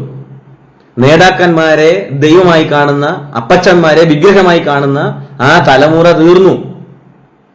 ഇപ്പൊ അങ്ങനെ ആരും, പ്രത്യേകിച്ച് ഇപ്പോൾ ഈ അപ്പച്ചന്മാരുടെ മക്കളും കൊച്ചുമക്കളും കൂടി കുമ്പനാട്ട് കടന്ന് കാണിക്കുന്ന തോന്നിവാസങ്ങൾ ലോകം കണ്ടുകൊണ്ടിരിക്കുമ്പോൾ അതിനെ വെളുപ്പിക്കാൻ വേണ്ടിയിട്ട് ഒരു പുസ്തകത്തിന്റെ 4 പേജും പൊക്കി പിടിച്ചുകൊണ്ട് അപ്പച്ചന്റെ ചരിത്രം പറയാൻ വേണ്ടി അപ്പച്ചനാണ് ഇതെല്ലാം കൂടെ ഉണ്ടാക്കിയെന്ന് പറയാൻ വന്നാൽ ഇവിടെ ആരും അംഗീകരിക്കാനൊന്നും പോകുന്നില്ല. അത് ഞങ്ങൾ വിവിധ പുസ്തകങ്ങളിൽ നിന്ന്, ഞാൻ ഏതെല്ലാം പുസ്തകങ്ങൾ എടുത്ത് അഡ്രസ് ചെയ്തു?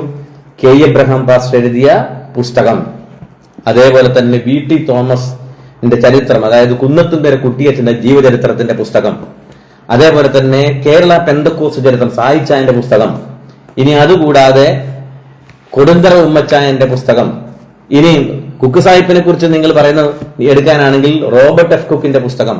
ഇനി പുസ്തകങ്ങളുടെ ഒരു കലവറ ഇനിയും കിടക്കുകയാണ് നമ്മുടെ കയ്യിൽ. പുസ്തകത്തിന്റെ ഒരു കളക്ഷൻ എന്ന് പറയുന്നത് ഇനി കുക്കിന്റെ അടുത്ത ചരിത്രം, ദൈവസഭാ ചരിത്രം, പുസ്തകങ്ങൾ ഒരുപാടുണ്ട്. സാർ എവിടുന്നോ കിട്ടിയ 4 പേജും വെച്ചോണ്ട് അപ്പച്ചനെ ന്യായീകരിച്ച് വെളുപ്പിച്ച് കുമ്പനാട്ട് വാഴ്ത്തി ഇരുത്താന്ന് വിചാരിക്കേണ്ട. ഇവിടെ ആരും അംഗീകരിക്കുന്നില്ല. കുമ്പനാട്ടെ സഭ രൂപീകരിക്കപ്പെട്ടത് കൊടുന്തറ ഉമ്മച്ചായന്റെ അധ്വാനത്താലാണ്. ആ സഭ ഭിന്നിപ്പിക്കാനാണ് ആദ്യം K എബ്രഹാമിനെ കൊണ്ട് കഴിഞ്ഞത്. എന്നാൽ പിൽക്കാലത്ത് അവിടെ ഒന്ന് കയറിക്കിടക്കാൻ കൊടുന്തറ ഉമ്മച്ചായന്റെ ഒരു അവസരം കൊടുത്തതുകൊണ്ട് അദ്ദേഹം കുമ്പനാട്ട് കാലുകുത്തി. ഇനി ഞാൻ ഈ ദിവസങ്ങളിലൊക്കെ ഇതിനോട് ബന്ധപ്പെട്ട് കുറച്ച് കാര്യങ്ങളൊക്കെ എഴുതിക്കൊണ്ടിരിക്കുക. PM ഷാമുവേൽ സാറിന്റെ ജീവചരിത്രമൊക്കെ നിങ്ങൾ മനസ്സിലാക്കണം. PM ഷാമുവേലാണ് IPCയുടെ ആദ്യത്തെ പ്രസിഡന്റ്. അദ്ദേഹം പ്രസിഡന്റ് തെരഞ്ഞെടുക്കപ്പെട്ടത് എന്തുകൊണ്ടാണെന്നുള്ളത് ഞാൻ ആ ഭാഗങ്ങൾ ഒന്ന് വായിക്കുകയും എഴുതുകയും ചെയ്തപ്പോഴാണ് എനിക്ക് മനസ്സിലായത്. അദ്ദേഹം 17 സഭകൾ ആരംഭിച്ചുകൊണ്ടാണ് IPCയിലേക്ക് വരുന്നത്. 17 സഭകളുടെ പ്രവർത്തനം അദ്ദേഹം തുടങ്ങി.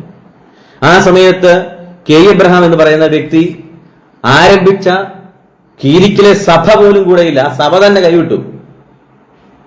അപ്പം അദ്ദേഹത്തിനുണ്ടായിരുന്ന ഒരു ആത്മീക ദർശനം പ്രവൃത്തി തലത്തിൽ വെളിപ്പെടുത്തിയ മനുഷ്യനാണ് പാസ്റ്റർ PM ശാമുവേൽ. അതുകൊണ്ടാണ് അദ്ദേഹം ആദ്യത്തെ പ്രസിഡന്റ് ആയത്.